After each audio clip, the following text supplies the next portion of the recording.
It is Thanksgiving week, right? Yeah, it's the 25th. It's Monday, which means we have an episode on Wednesday, but we are taking Thursday and Friday off because it is Thanksgiving, and don't we all have so much to be thankful for? I mean, let's just... We have episode Friday. Back it up. Back it up, dude. Beep, beep, beep, beep. We are not in the studio on Friday. However, tomorrow we are filming our annual You Laugh, You Lose. Yeah. And we'll be airing that on... Should we air it on Thanksgiving or Friday? Probably Friday. We usually do it on Friday. Yeah. Because nobody's going to watch on Thanksgiving. Right. They're all wasting time with their family. I'm very excited. I put in a few hours last night. I'm working on something special. It's not done. I have a little bit more work to do tonight. Some custom work, huh? But I am feeling good about it. I'm feeling... How are you guys feeling? Are you guys putting your list together? I put my list together last night, and I'm feeling pretty confident. Same. So how do you guys put your list together? What's your technique? Go through my Instagram DMs with my friends from the last year and pull funny videos. That's pretty much it. Yeah. Yeah. I've been the past few months specifically DMing myself videos only when they make me laugh out loud. Oh, you smart, thinking ahead. Yeah, unfortunately, I don't have any videos. I'm just making like one of my Just one. Hallmark edits. It's Okay. a creation of mine. So you just come in with a one-hitter quitter? That's it? That's how I did the previous year, and it worked out pretty good. Or not, 2 years ago. Interesting. But I'm going to try to find some videos too. But I'm really invested in this one video I'm working on. Yes. Did you thank our sponsor? Thank you to Public Rec Yes. Thank you to for them. sponsoring us today. They make extraordinarily comfy pants, which I'll be telling you a lot more about later. I'm already taking my pants off. Today we have a lot to talk about. My mental breakdown being one that I'll put off a little bit from the top. We had a call with Fancy Chef. We did. This morning. Yes, I did. We finally got the man. He made busy. The busy man schedule means open to us. business. So tell me about the process. You rang the number that he always says on Instagram? Yeah, And the he one on his answered. Instagram, and he picked up this time. Okay. And I informed him, I let him know, I'm Olivia from the H3 podcast. He said that he had heard that we were talking about him, but he was a little bit tentative to believe me. He said that he's been lied to. He's been lied to. Fair enough. I mean, he gives his It was number more out to than the a little world. bit tentative. Yeah. Yeah. He was very, very skeptical. For some reason, he did not want us to... He was not very open to any of the ways that we easily could have proven that. He was turning those options down. He's like, I get too many Video DMs. call. Yeah, we Can't. said we could DM you from the podcast Instagram account, the official That seems account. like super And he easy. said, I don't read DMs. Yeah, and he gets 3,000 calls a day, he said. Which he demonstrated because his other phones, his 6 other phones were ringing off the hook the entire time, and he kept answering them in the middle of our call. And Yeah. what would he say to them? He was invited to Dubai, and one of them. For real? Yeah, for real. I heard him. And he said no. Yep, he said absolutely not. They didn't meet his, which we will absolutely comply with your accommodations. Hold on. Sorry, I'm going to cut you there. Oh, yeah. Hello, this is Ethan Klein. Hello, this is Fancy Chef. Yes? That is exactly what it sounded It like. did sound like that. So, were his calls brief with the other No. callers? It was a one long call, and we've talked a few times since. Yeah, he keeps calling back. Now he's calling us back. Interesting. He is. We are Who's in calling who communication, now, and Fancy Chef? I have all of his. I have his writer, shall we say? Okay, yeah, so he has a lot of demands, and rightfully so. He is the Fancy Chef. He said even Obama wants Maybe him. we should remind the believe viewers who we're talking about here, because I think we only talked about him once on the show, but we're all big fans of his here around the office. For real? I think Oh, so. well, let me pull him up. Here he is. Celebrity pull him Chef, up. Fancy Chef 2013, 5 stars. Call me, book me, call me now. He says his phone number in his videos. And I'm like, let's fucking get him. It's in his on the bio. show. It's Yeah. the first thing in his bio. I mean, here's his most recent one. Let's see it. Pennsylvania, New Jersey, New York. I'm all over. But if you in those areas, today's the last day that I'm picking to do a Thanksgiving meal for. You better book me and book me now. Yes. Listen to me good. Book me and book me now. 570-604-3868-646-896-686-878. Book me and book me now. Book me and book me now. Book me now. Book me now. Book me now. Book me now. Book me now. Your Thanksgiving meal. Yes. So one of the ongoing debates was if this guy is playing a character or if he's for real. No, that's him. Yeah, he's for real. He's for real. Every 5 minutes, he kept asking Olivia, "What's your name again?" Well, I he ca- wanted to make sure I wasn't messing with him. Yeah, no, I totally you're right. got It that. felt more like he was testing. Yeah, he was quizzing me. Yeah. He was like, you know Tom Segura's podcast? What's his producer's name? And I was like, Why I don't- would and you he was even like, know that? You saw that I was in Philly? And I was like, yeah. And he was like, what was I doing in Philly? And I was like, Oh, I don't know. That's interesting. He's like, I was at a basketball game, obviously. And I was like, oh gosh. So Yeah, I was like, your Instagram. But- Yeah, that was so funny. It was like, how'd you get my this number? number? It's like, dude, you say it all the time. Every video you say it. see, the more I watched Fancy Chef, the more I started to believe that he is the real deal. I think he definitely After is. hearing from him, I think it's not a character. But then I wonder, how does he make? So is he a working chef? Because he doesn't Yeah. seem like poor by any means. He's right? been doing it for 40 years, he told me. Okay, I can Yeah. see. Here he is cooking. The sauce is doing well. Sauce is doing real good. Right? Sauce is doing good. I'm gonna continue to base. Make sure you wanna dry that out. Yeah, What you want, because it's sitting in that sauce. yeah. And you know what I gotta say to you? Italian. Beautiful, nice. That's what that is. You should smell it. Thanks. Okay, looks good. Yeah.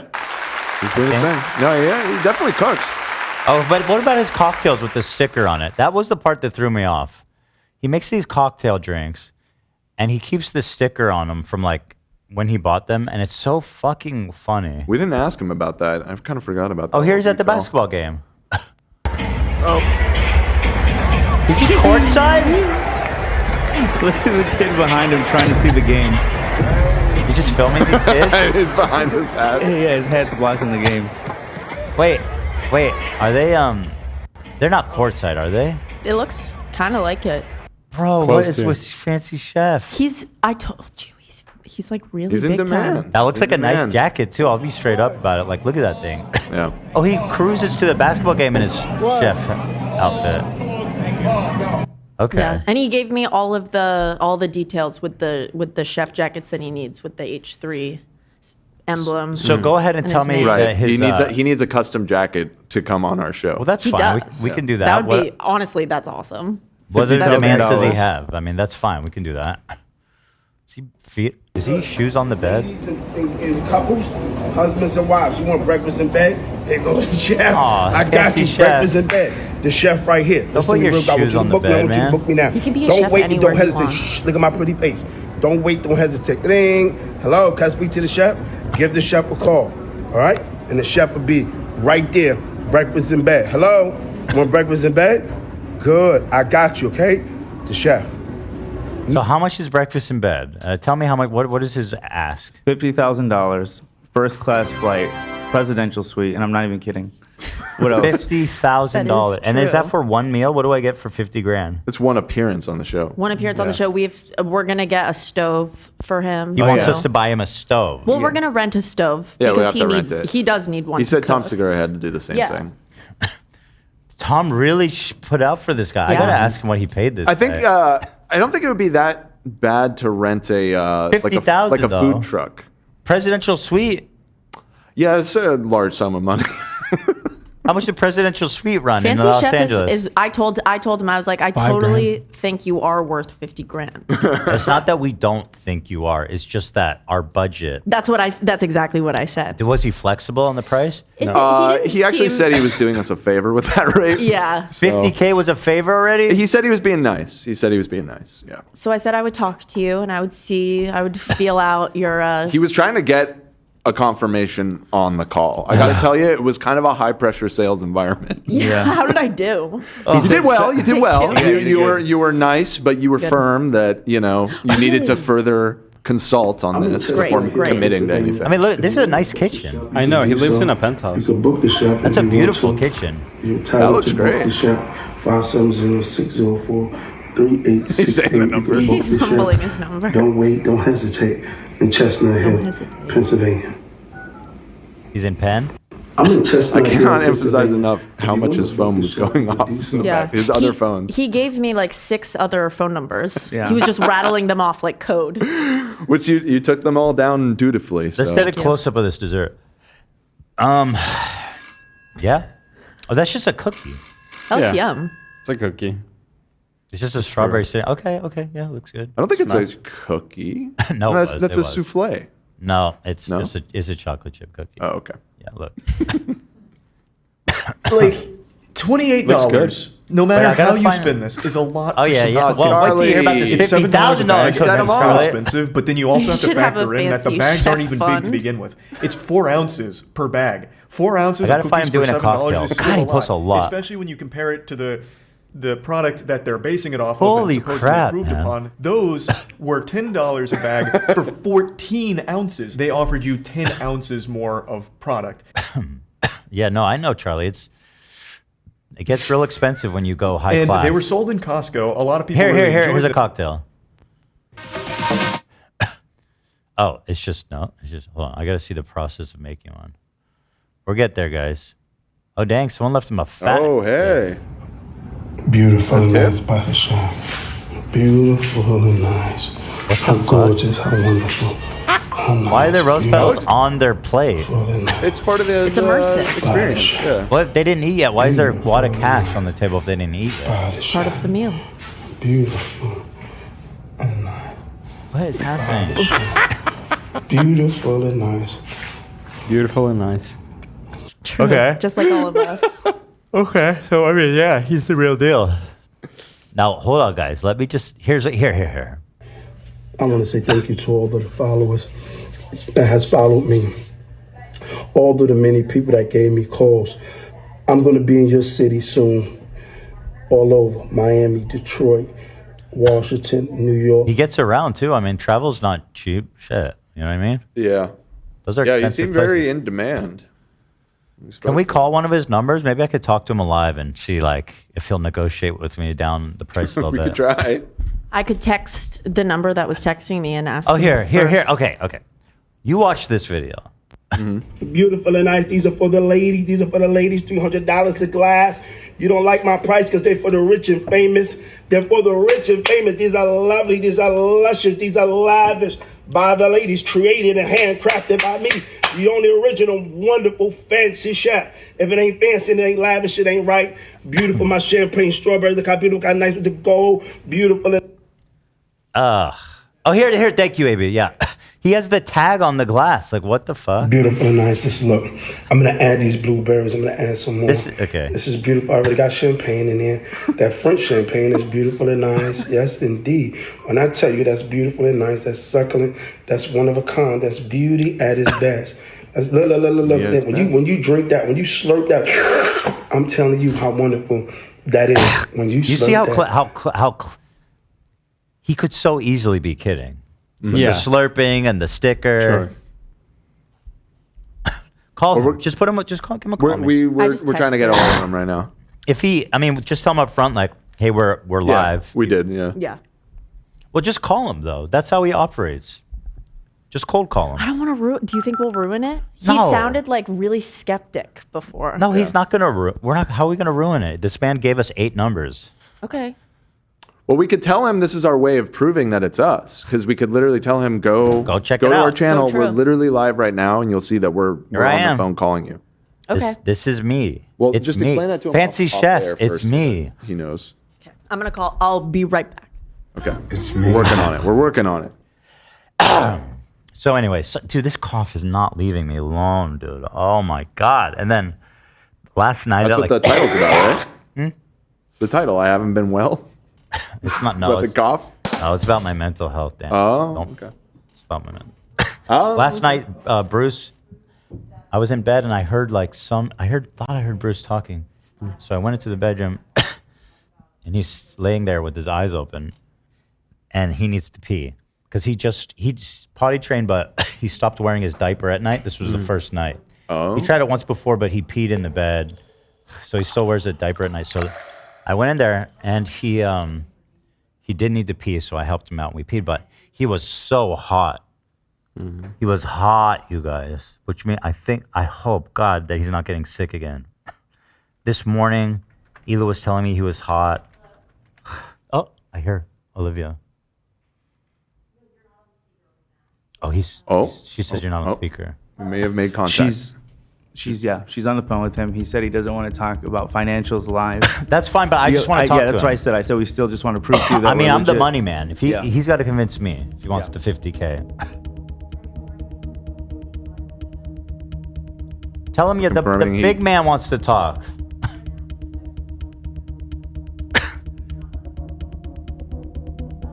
He's saying no.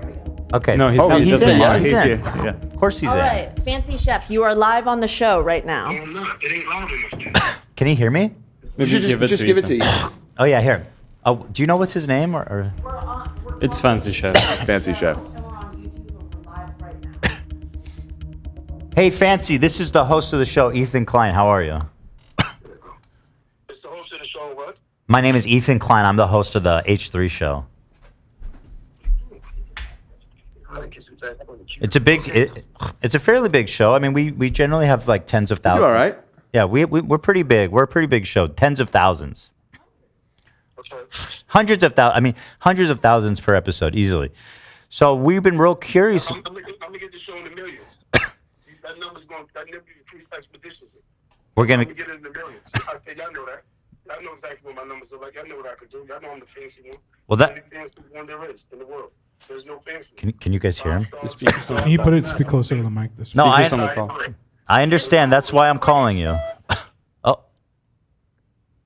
that's why I'm calling, Fancy. I know what you're capable of, and I want to team up with I'm you. not capable of doing this. What's done. You see the numbers. Look at the numbers. They don't lie.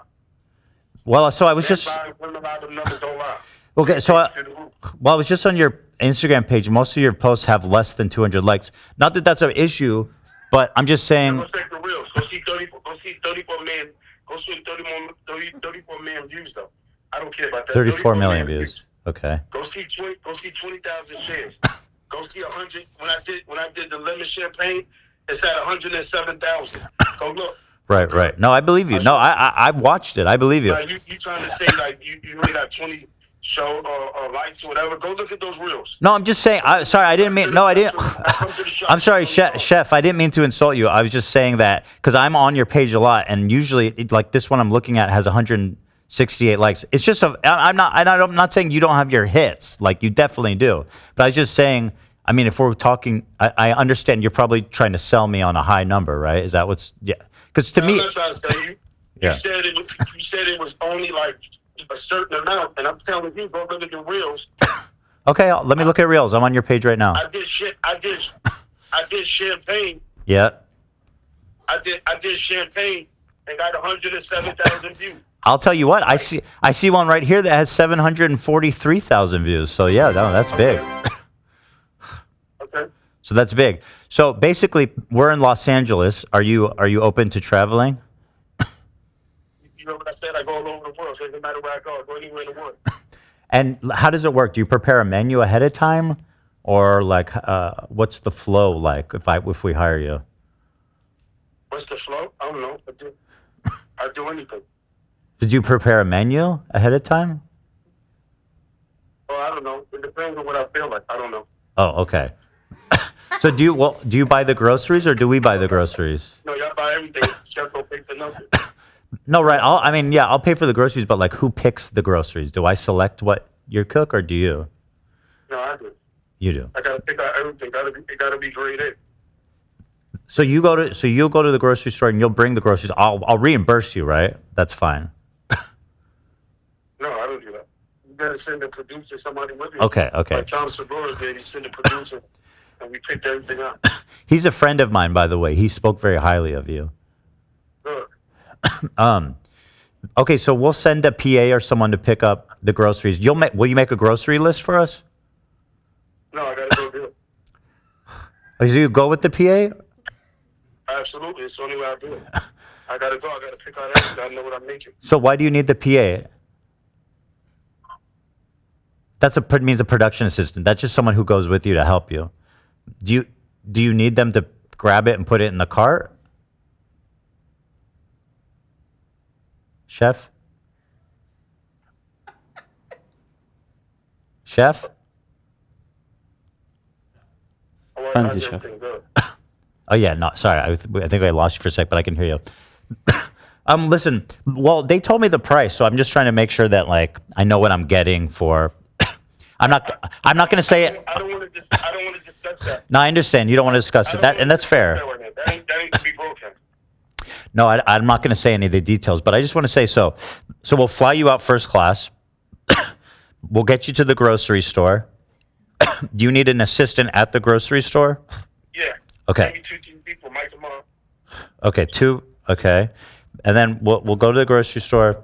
You bring it out here to our studio. We'll have an oven ready for you, and then you create the menu, or I guess do you just decide what looks good at the grocery store? No, I'm creating me. I decide what we're going to do. Yeah, that's fair. That makes sense. And is this just one meal, or is it multiple for the price that you quoted us? It'd be multiple. I can do it all day. Doesn't matter to me. Okay, so we get you for a day. All night. Oh, okay, that's nice. So we can have you all day for one day. No, you got to eat for 2 or 3. I don't matter. Okay, that's okay. Okay, cool. That's nice. So it's a flat rate for like a gig for the whole gig. Oh, are you getting a call? How many days you want before? I think. Well, personally, I think 3 days is nice. I think 3 days would be a nice thing. I'll do 3 days. I don't care. Were you getting a call in the background? Is your phone ringing? Chef? I think he put you on hold. Oh, I'm on hold. Maybe. Yeah, I think so. Yeah, I I'm can. here. I'm here. Are you on the phone with somebody else, Chef? No, I'm doing some work. Oh, okay. Are you cooking right now? Are you cooking? No, I'm doing some creative proofs. Oh, creative proofs, nice. Well, can I ask you about your kind of like your resume? Have you worked at any Michelin star restaurants, or like who's been your mentor? Mentor, Andre Rene. Seppi Ringley. Chef Russo when I went to Airline Catering. Wow. I do love Chef Michael Simon, Iron Chef. Did you work? You worked for all these guys? I stayed in the ovens in the kitchen till I made them do what I wanted them to do, and they did it. Whoa. I sat in the chef's kitchen. I stood by the door. They got tired of me. They brought me in privately, and they did some things with me. So that's how it happened. Wow. So, what do you work the line? Do you generally like? I know in these Michelin star restaurants, there's different like stations for different like desserts, pastries, fish. Yeah, Which station do you work? I worked fish at Hudson River Cafe with Chef Waldy Mulo. Okay, fish. I like fish. And Okay, yeah. what kind of cuisine do you specialize in? Because I know usually chefs are like French or Mexican, or I've seen all kinds of different. What's your cuisine style? No, I do everything. Doesn't matter. I pick anything I want to do. Okay, so you Innovative like that. You don't- Innovative like that. I infuse. I mix cuisines with each other. Right. Ingredients. I do what I want to do. That's what makes me who I am. I'm Okay. glad about it today. I'm glad you gave me a call. I'm glad you considered me. I'll be happy to be here, and I want to be here. okay? Let's get it done. I don't know what I'm gonna make, and the reason why I said it because even when I was on Tom Segura, I changed the menu right in the restaurant. I mean, right in Right. the grocery store. Right. You know, because I wanted to be where I was able to create and get a bigger flair and something more better than what I did. I never know. I don't Yeah. like to know. No, that makes sense. It's the catch of the day, right? I mean, you want the fresh goods. Yeah, I mean, I could have did the New York strip, but I rather did that meal I never did before, and because I never did it before, it was grand and great. Oh, first time meal. Okay. So you don't have a specific cuisine that you're dedicated to. Okay. No, absolutely not. When you do that, man, you just, you know, a lot of the chefs that do it, the Italian chefs, of course, when they work their cuisine, when you come from American cuisine, you know, the French have their own, they don't cross over. The Italians don't cross over. The Greek don't necessarily cross over. So I don't want to get stuck in one cuisine that's boring to me. When it's boring to me, I don't like it. Yeah. So I like to keep lively, and I like to keep doing, you know, exactly what I'm doing. You know? Right. And I just keep creating. I don't like old menus, old stuff I did. I could have did it yesterday. It's boring to me. Right. Do you ever cook the same thing twice, or is it new every time? I try not to. No, I don't want to cook. Never cook the same thing twice. Well, Some people ask. I put a twist on it. I do. Some people ask for what I make already, but I don't like to do it. I don't want to do it. Well, so I think a lot of chefs, they would pick a dish, like a signature dish, and then they would hone it in to make it like a perfect experience. But I don't believe that you even necessarily need to hone in. That's not even something that you need to worry about, right? You just do anything. I do anything. If you do anything, Yeah. it's what sets this out from others. You know, a lot of people, they have dishes that they sing to this, and other people to have one. Even the Alfredo dish that I did, if you want to base it off of that, I added the red wine and I added the champagne to it, which gave it a remarkable twist I've never did before. But because I know the flavors are going to marry, and I've been doing it for so long, I didn't worry about the end result. I have a question. I noticed when you're making cocktails, you leave the sticker from the purchase is still on the glass. Is that intentional? I can't tell you that. Right. So, you don't want me to know if it's intentional or not. No, I don't. Okay. I mean, assuming if you put it in the dishwasher, if you washed it, the sticker would start to peel off naturally. I actually could have took it off if I wanted to. Yeah. I spill the guts. I wanted to because I know they're going to talk about it. Smart. You're good. You're good. Well, you didn't see the glass right in the front behind the camera. Of course I did. Why would I know what I'm doing? Exactly. Okay. That's what okay. Interesting. Thank you. No, you did. So a lot of times when you do stuff that's ordinary, they don't honor and look at that. When you do outrageous, outlandish stuff, that's exactly what they love. I've been on 1,664 followers for 4 years. Right. Nobody paid attention to me but the culinary world that knew me. When I did something that I was outlandish, the world started looking. Right. You know? What was your first what was your first breakout video that was outlandish? If I give you an interview right now, you don't need me. I'm like this. No, okay. No, I didn't mind making you uncomfortable. I'm getting you for the food, and that's just I wanted to taste the food, not, you know what I mean? Like I can call you. Yeah, I can call you anytime. Yeah, but then if you do that, then you're going to run out of questions for me when I'm cooking. Well, I'm a professional. I never run out of questions. I'm very good at this. Okay, good. Yeah. Okay, I want to talk about this guy, Danny. I told Olivia this. I had a guy named Danny. He reached out to me. He actually told me that this was going to happen. It was going to come to fruition. He said they're talking about you. He said they're going to reach out to you. Now that they follow you. I don't want y'all to get it whereas though I did one of ours. This I'm doing a lot. And I didn't particularly know where to look, so I will follow back. Oh, that's okay. I'm honored and I'm great. No, it's not okay. I think one's favor deserves the other. One hand washes the face. I appreciate that. I appreciate that. So, it's not intentional. A lot of the followers that I have now is because I did it when I started. Mm-hmm. But a lot of them now, I'm going to delete them. I'll just ask you one more question because I don't want to keep you. There's one thing we always ask our guests. Are you vaccinated? I am. I have, right in my phone, I have 2 test results. Good. My man. That's good. That's good. All right. Because it's coming back. I don't know if you heard. Yeah, it is. I don't know why I said that. I actually have it, like I said, right in my phone, so you don't have to worry about that. All right. That's badass. I didn't match my name, so you don't think I'm doing somebody. Nah, never. Well, Chef, listen, I really appreciate you jumping on the call with us, and we'll definitely pick this up and talk about the. Oh, are you getting a call? I get millions of calls. You can answer it. I don't mind. You can put me on hold. You can answer I it. get millions of calls. I don't know. It doesn't matter. I don't know. Yeah, I get millions of calls, man. People call all over the world. ESPN just called. ESPN? So, yeah, they call. Hell yeah. So we'll see. All right, so we'll talk about the financials. We'll talk about it on the side, and we'll try to work something out. But it's been a joy. It's really been a joy to connect with you, Fancy, and I really appreciate that.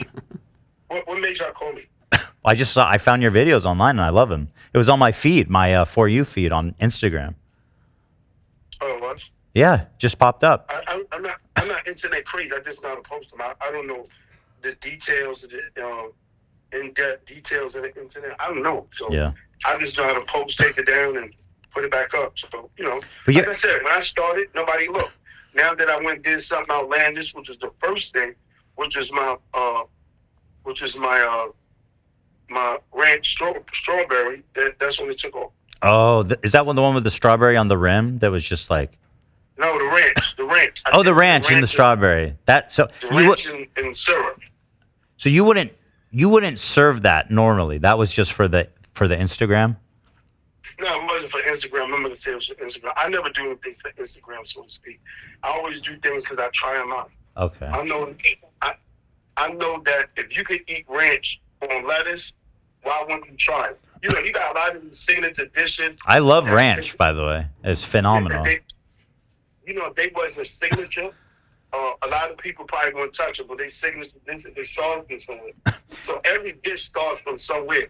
Just because a lot of people find it to be outlandish and, just strange words needed. I think the issue with the ranch dressing, just to get into kind of the culinary details of a bit, the strawberry is sweet. I think the ranch and the sweet probably is a roadblock for most chefs, but not for you. Okay, so you got savory and you got sweet.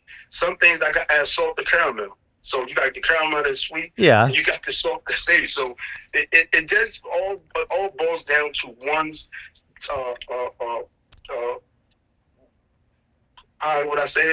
his taste buds. That's Taste what buds. it boils down to. You probably can't eat lobster and shrimp, but somebody else could. You probably True. can't eat milk chocolate, but somebody else could. You know True. what I'm saying? Yeah, no. So it just varies with someone's taste buds. Other than that, you could create it all day long, and whoever like it, they don't. So that's how all dishes are really made.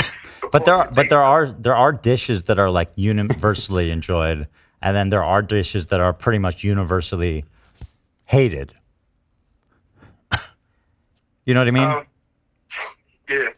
But some grow on them. And Yeah, they grow on you. you. Reach one somebody I think is good. Of course, you're going to reach the masses, but I believe it's good. I don't find it a problem so much. You would like everybody to like your dish, but that's virtually impossible. Right. Probably impossible. Everybody's gonna Can't like please that. everybody. I don't care if you're Michelin star. I don't care if you're James Beard Award winner. Mm-hmm. I don't care who you are. I'm going to come out with my own fancy chef awards. So. Have you ever tried to get on one of these the cooking shows like Top Chef? I love those shows. It'd be great to see They you. call me. Oh, they do. They call me 50 million times. I don't know. They call me. Why don't you do it? I might. I don't know yet. Yeah. I might. Yeah. I mean, it would be. You know why? These shows I don't like pretty much. The one show that I love to death is Iron Chef. Love Iron Chef. Because I know Iron Chef is real. Yeah. A lot of these shows True. deal with you got to get a basket and the countdown. I've been in food for 40 years, so I know what's real and what's not. I don't want to operate on anything that's not real. True. When I see these shows that are not real, it doesn't do anything for me. It just made me look at it different. That's true, man. My shows is not real. That's very true, yeah. For over 40 years, and when I've been that long, and I don't get nothing out of it, then it doesn't work for me. Right. I don't want you can't tell me to do this, you can't tell me to do that. I've grown in the kitchen from 4 years old, and I've done a lot of things in my life. I probably made over 1 billion dishes. Who knows? 1 billion. A lot. Yeah, of course. Yeah. If I make 5 dishes right now, that's a dish. That's added to my resume of what I make. But you never make the same dish twice. I don't want to. You don't want I try to. not If I do, I put a twist to it. So that's not considered the same dish. I hate doing it. It doesn't make you innovative. It doesn't make you creative. Well, let me ask you It's this. the same. If you're cooking for yourself and you're like, I want my favorite dish, I'm cooking for myself, what do you go to? I can't do that. I don't have no favorite. Oh, we don't do If I that. had a favorite dish-wise, it couldn't be nothing. But one of my favorite meals is peanut butter and jelly. There it is. That's the bat. That's so legit. It's just like that, right, Chef? Like it doesn't even need to be complicated. No, but then you got to look at it like this, and it's expected of you as a chef, especially a chef on my level, that you have to eat extravagant. No, we human beings, Right. we have our own taste buds. Just because we looked at on a high level or low, whatever it may be, it doesn't mean that you have to, eat things like that. Right. So I do it whenever I feel like it, and I want to, so. That'd be kind of badass if we flew you out here, paid your rate and everything, and you made us peanut butter and jelly. Oh, you wanted that? If I made a peanut butter and jelly, that would be something on the side. That'd just be for You fun. want to showcase your talent. You want everybody to see some of the things that you can do. I wouldn't do that. That wouldn't be me. Okay. That's what I like. I want to make peanut butter and jelly. If I made peanut butter and jelly, just be on the side. Gourmet style probably a little bit, but other than that, I wouldn't do that. Chef, it's been You want people to showcase your talent. Chef, it's I been don't do it for notoriety. I do it because I love it. for love of the game. Chef, it's been so nice talking with you. Okay, I'll make sure that Olivia reaches back out and we'll connect on the side and work out the details. Yeah, I know. Even after this interview, the numbers going to go up. Once I get on the show, the All numbers right. going to go up expeditiously. You know that I know. Are you saying the price is going to go up or the views? No, the views. Okay. The price is going to go up. It's okay. We'll deal with that. Well, don't raise the price on me. It's already pretty high, I get on Chef. Tom Segura. I go through Tom Segura's page, and the numbers don't even match. Yeah, I heard their show is experiencing a huge boom since you were on there. Yeah. So again, I'm not doing it for that. I do it if I do it, and consider that's really to reach people. See how different ways you could take. My producer's telling me to wrap it up because we have a. So I. We have an ad read. Oh, he's Oh. getting a call. It's perfect timing. Did you get a call? Yeah, I just wanted to be respected because my daughter watches, Oh. and she didn't like certain things said, in a negative way. Oh. So Oh. that's all. My daughter gets offended about certain things said certain ways, like these phone calls that I get that people get on. Oh. there Oh and say, no. I I see. was able to get results, and I put my number out there, but How old is your daughter, Chef? 11. That's wonderful. I have 3 kids too. That's all beautiful. I love it. I love that you're a dad. I love that you're a serious chef. And I look forward to making it work. All right, buddy? It's been great. That's Fancy Chef. 5 stars. Call me now. Okay, thanks, guys. All right, we'll talk to you. All right, thank you so much. All right, thanks. Appreciate you guys. Stay Be strong. good. Be good. Thank you. Be safe. Great. Thank you. Nice guy. Really nice guy. A lot of interesting things came out of that. One being that the sticker thing is intentional. Right. However, he is still for real. It's Yeah. both Right. somehow. Yeah, it's We both. both were right. It's somehow for real. Here, Fancy Chef wine and sticker pack. Nice. $1,500, It's like steel. up from 180. He doesn't know that we already said that he asked us for 50,000. I'm gonna ask. Hila's really friendly with Christina. I'm gonna have her ask her. what that was like? No, how much it cost. Oh, gotcha. Ask Christina how much they paid Fancy Chef to come. What a character, man. Yeah. He's got a daughter. I love that. You know how I feel about dads. You love him. Dads You love rule. it. You love a good dad. Dads rule. There's just nothing else to say. Yeah. Sorry, I forgot to write something here. Okay. Play the waiting room music real fast. This is Not that one. this isn't the way. I do love it though. Ah, there it is. Very nice. We were talking about that song being an entry in the Soundbite tournament. I think it has to be at this point. Would that be our first song entry? Yeah, we were discussing this, and there's a couple that I feel like are probably tournament worthy that are just music cues that we use on the show all the time. Yeah. But just the music cue makes me laugh because of the association. Like the Cam goodbye music. Right. Like we got heavy use out of this year. This was See, it's instant. see. Yeah. And there was another song, Zach. What was it? That we were The saying? Bachelor one. Oh yeah, the Bachelor one also makes me giggle as soon as he starts using it. So I don't know. Okay, well, hold on. Do we really think that to keep the purity in the brackets, are we really prepared to start adding songs? Well, but it's not like Bees from Space or It's not just that it's a song; it's that it's a song that is used for comedic effect. Yes, it has to be one that he uses like he would another drop. I think it would be an alternate tournament. I think we could do a music little tournament. sub bracket of best songs on the show. That's We that's do. an By the way, interesting I don't know if suggestion. we've worked it out, but we need to figure out some kind of competition for the break that's coming up. Okay. We have to. Do you want to do that right now? Well, I wanted to do the oh my God, I Right. vote. Oh, a remix of that? But everyone was like, oh, it's too.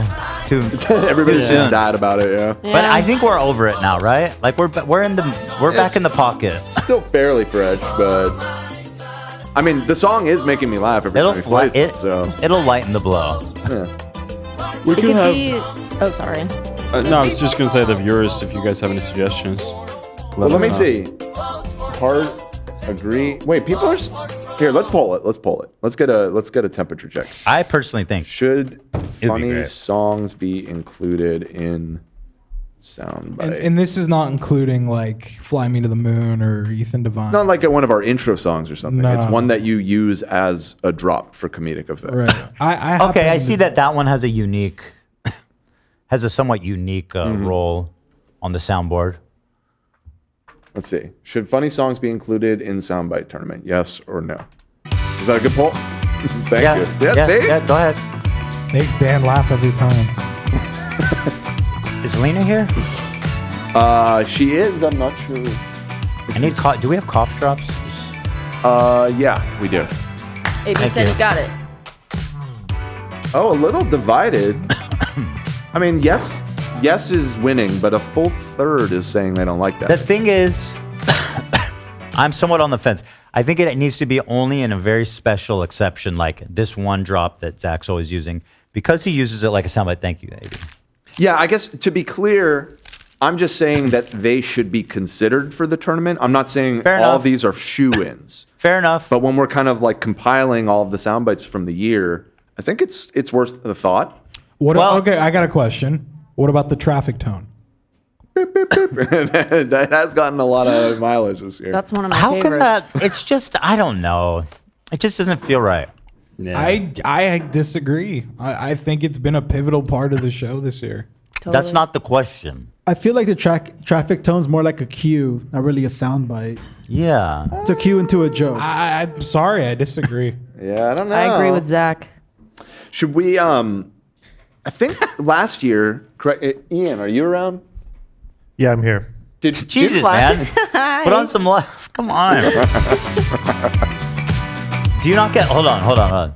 Wait, even Ian. Do you can't not get help but depressed head sitting in the dark like that? I feel like I He always loves get it. No, I'm over the moon. You love that. Yeah, no, he loves it. Can't you tell? Okay, just so people know, Ian, confirm that you do have the option to sit in light. Here, if I have to. You don't have to. He has the You're gonna option to make sit me do anywhere it. he No, wants. people are going to think that we are denying you light when really you are. This is self-denial. Here, I'm turning all my things on. There you You go. don't have to turn it all There on. you go. Wow, don't you have look to- normal. Whoa, That lighting is actually pretty good. getting there. All right. Let's see. With everything I on. got- you don't need to do all that. That's AB on the thing now. You don't need to blow them out. All right. What were we asking him? Go ahead. You What's should your question? Close it all the way down so it's as dark as it was before. No, don't do that. We want to see Ian. All right, what was your question for him, Dan? Go ahead, Dan. I don't remember. Okay, let me go ahead then. Let me turn on. We got so distracted by the lighting that I forgot. What were we talking about? Oh, Soundbite. yeah, I remember. Last Bring year. it back. I Turn remember. it back on. Last year. Hold on, Dan. He's got to turn his light back on. Okay, turn it back on. Please. Thank you. All right, are we lit up? There you go. Okay, looks good. Yeah, last year for the soundbite tournament, did we not do like a Google form where all the fans could submit? Or was it a Discord room or something? I don't remember. We had a, It was a Discord channel. Okay, it was a Discord channel. So for the nomination, we can let the people decide if the songs get in or not. You know what I mean? yeah, that'd be fine. I mean, if the people have spoken, then And I don't think any of those would go all the way. I don't think we have a soundbite No. of the year contestant there, but I think it's worth consideration. That's it. That's it. All right, listen, let me thank our sponsor today. Yep. Public Rec. What is Public Rec? Tell We're me. about to get wrecked with some pants. Oh no. Stop calling my chair.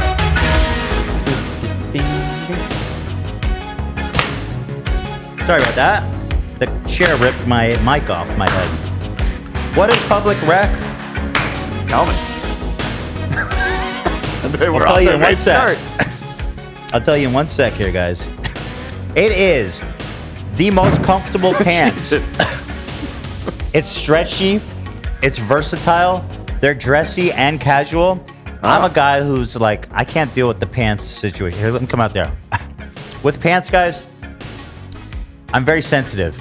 The junk, the jewels, it's got to be breathable and it's got to be good to go. But look at this. You're looking good. What's special? Thank you. Show that. Yeah, show that. Look at. Hello. Wow. But the thing is, AB, come here. Come here, AB. Feel the fabric. It looks like super dressy and nice, but it's so casual. Wow. Wow, and right? It's super comfy. It's really good. Oh yeah. So the thing is, like, they also customize not just the length, but the width of it as well. These genuinely look so good. Paul, can you show the God's eye again? I mean, I look good, damn it. Yeah. Yeah, it's true. Yeah, you did. Yeah, Public Rec. You did. They also make all kinds of other daily. Would you say that you're publicly recommending Public Rec right now? I would say that. Nice. I sure would say that, Dan. So you can actually pick the width and length Yeah. separate. That's so key because when I get pants, a lot of the times I'm a little bit shorter and I got a dumpy. I got a dump too, my friend. So if I go for you describe shorter, yourself as a short stack? yeah, pretty much. A goblin? So if I go shorter, it's tight around my waist, and I know the it, right man. length, or vice versa. So that's key. It Very is. interesting. I'm legit. Wow. These pants are really nice. Also, guys, we have a nice offering here. Limited time. Upgrade your wardrobe and save 25% off with the code H3. Publicrec.com. That's PUBLICREC. Publicrec.com/H3. 25% off. They're having their holiday sale right now. 25% off. That's the best deal in town. Hey, code H3. What, Dan? You can say it. It's code H3. Code H3. You What'd said I say? /H3. So Code they H3. also have a link. I don't know. Oh, okay. Got it. If it's code H3. I think they also have a link. Well, check the description. It'll all be there. But yeah. I don't think you'll regret it, man. Stop suffering in regular pants and give the gift of comfort this holiday season for a very limited time only. Shop their holiday sale and get 25% off publicrec.com. That's publicrec.com to unlock the best savings of the year. After you purchase, they'll ask you where you heard about them. Please let them know we sent you, support our show, and tell them what's good from the H3 universe. What's good? Give yourself or someone you love the gift of comfort this holiday. You won't. Thank you to Public Rec. Shout out.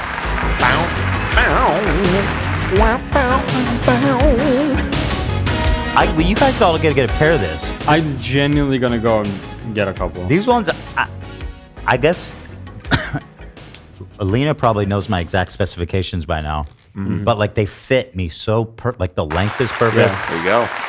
The width is perfect. Oh, mama. I wear mama. black pants just like that, and I like to cuff them. It's exactly what I usually wear, so I'm definitely gonna. We'll get you a pair. We're gonna get Love a pair. That's the. I love a pair. Thank you. Pair of these. Lena, you hear that? Pair of I'll these fill her in, pants. Thank you to them. All right. We have that fancy chef call was an unexpected. That was a treat. nice little detour. Loved it. So we want to play charades today, but we also have these videos that I have to watch that I've been putting off for so long. And we've got tons of stuff at the top. Ugh. Yeah, charades we're gonna probably get to on Wednesday. Yeah, We got too honestly, much I going on don't see it today. happening. Just because, but that's okay, guys, because trust me, the videos that we have to watch are just amazing. Amazing. Are there any of these top of the show ones? Yeah, we should talk about Drake hanging out with XQC. Have you seen these clips? I mean, I saw some. I just like whatever. I don't know. Because my top 5 is Drake. This is the Really? Kick, This didn't tickle you seeing these the two Kick connection. playing slots?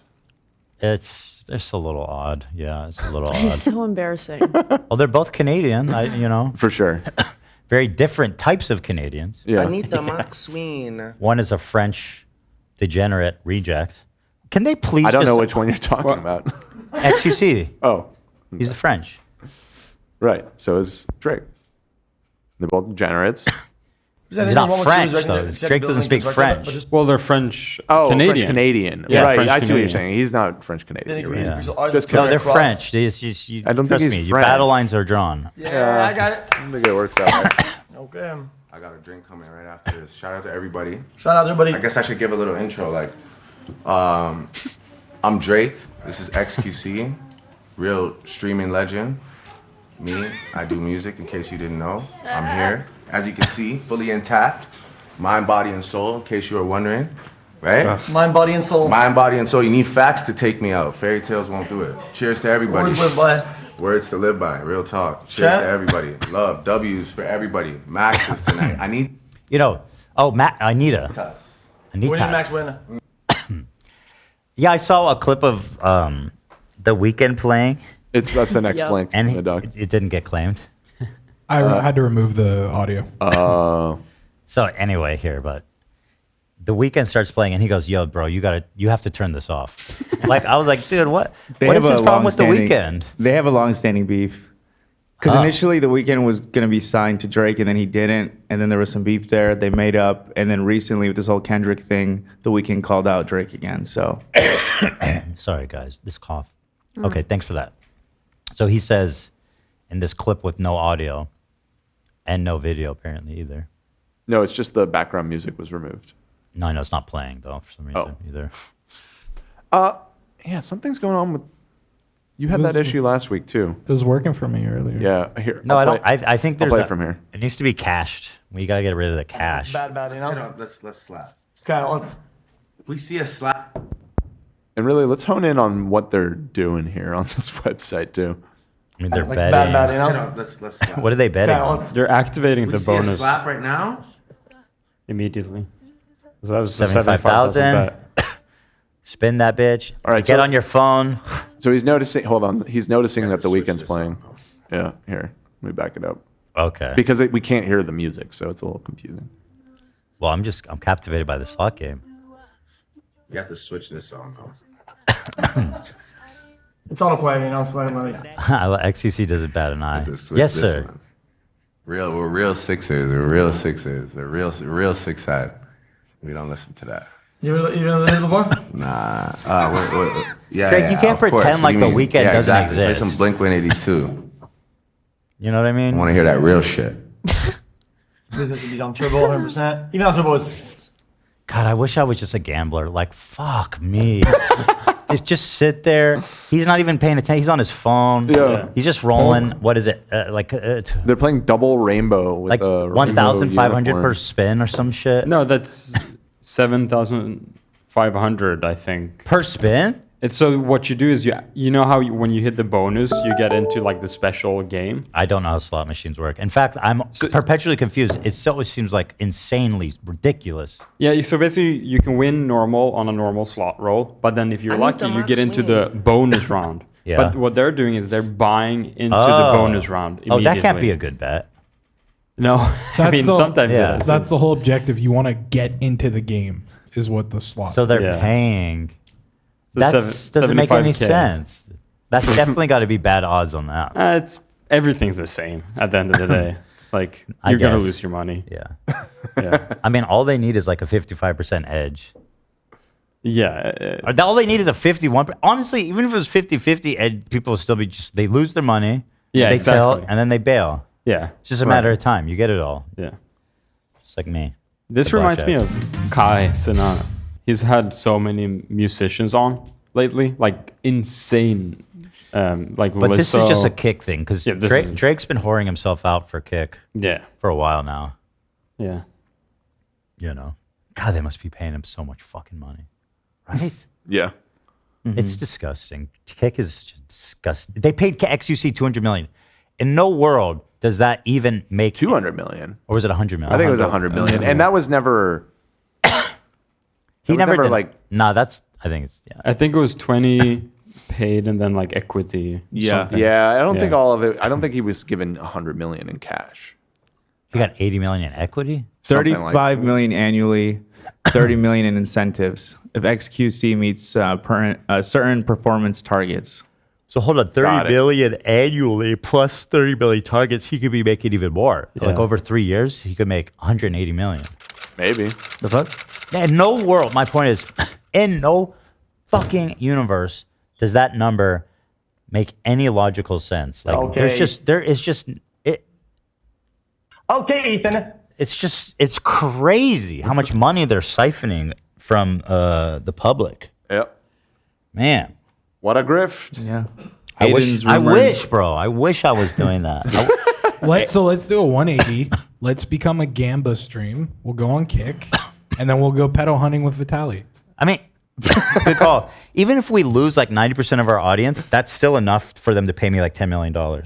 I don't know about that.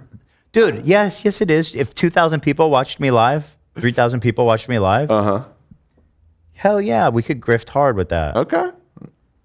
All right, go for it, man. Right, love? Yeah, sure. Do I get a cut? Yeah. Okay, yeah, no, that's a good deal. I would cut you guys in for sure. Okay, cool. Okay, cool. So if he has equity in Kick, I wonder when the feds arrest them, does he get equity in the jail sentence? Right, that's true. You know, it's got to cut both ways, right? Yeah, I'm sure. I'm sure it does. Yeah. Ba-da-ba-ba. Tom wants to call Kick. Yeah, call him. Let's see what they got on the table. Let me hear not him. get hard. Let me hear him out at least. Damn. So okay, cool, interesting. I guess. I guess. What a contrast, though. Kendrick's out there making art, making music, and Drake's there gambling with Just fucking hanging out with XQC. one of So the true, dumbest man. motherfuckers in the world. It's honestly so true. Kendrick, he would never be dead in this situation. This is the corniest shit ever. Here we have Yeah. one more of this of Drake inviting him out to They're gonna party party with tonight? him. Oh yeah. god. This is like crazy, you know? Yeah. It's like Oh, you hold it up. just being at home, Yeah. whatever. Seeing you just walk in, or whatever. It's insane, I'm gonna see you tonight, and we're getting cooked tonight. bro. We have to get cooked. So just like regroup, get a couple waters in you. You know what I mean? Throw on whatever fits this body right here, and let's hit. Yo, I do He's not pretty want to hang funny. out with them. Drake is pretty funny. He is, but them He together. made me is laugh with so the Blink crazy. 182 line too. He's Can't pretty lie. funny. He is. Come on. Like that house tour was so ridiculously. I mean, he's funny. And he's corny. And he took this fat L. I don't think people would dislike him as much if he was just. I think more humble.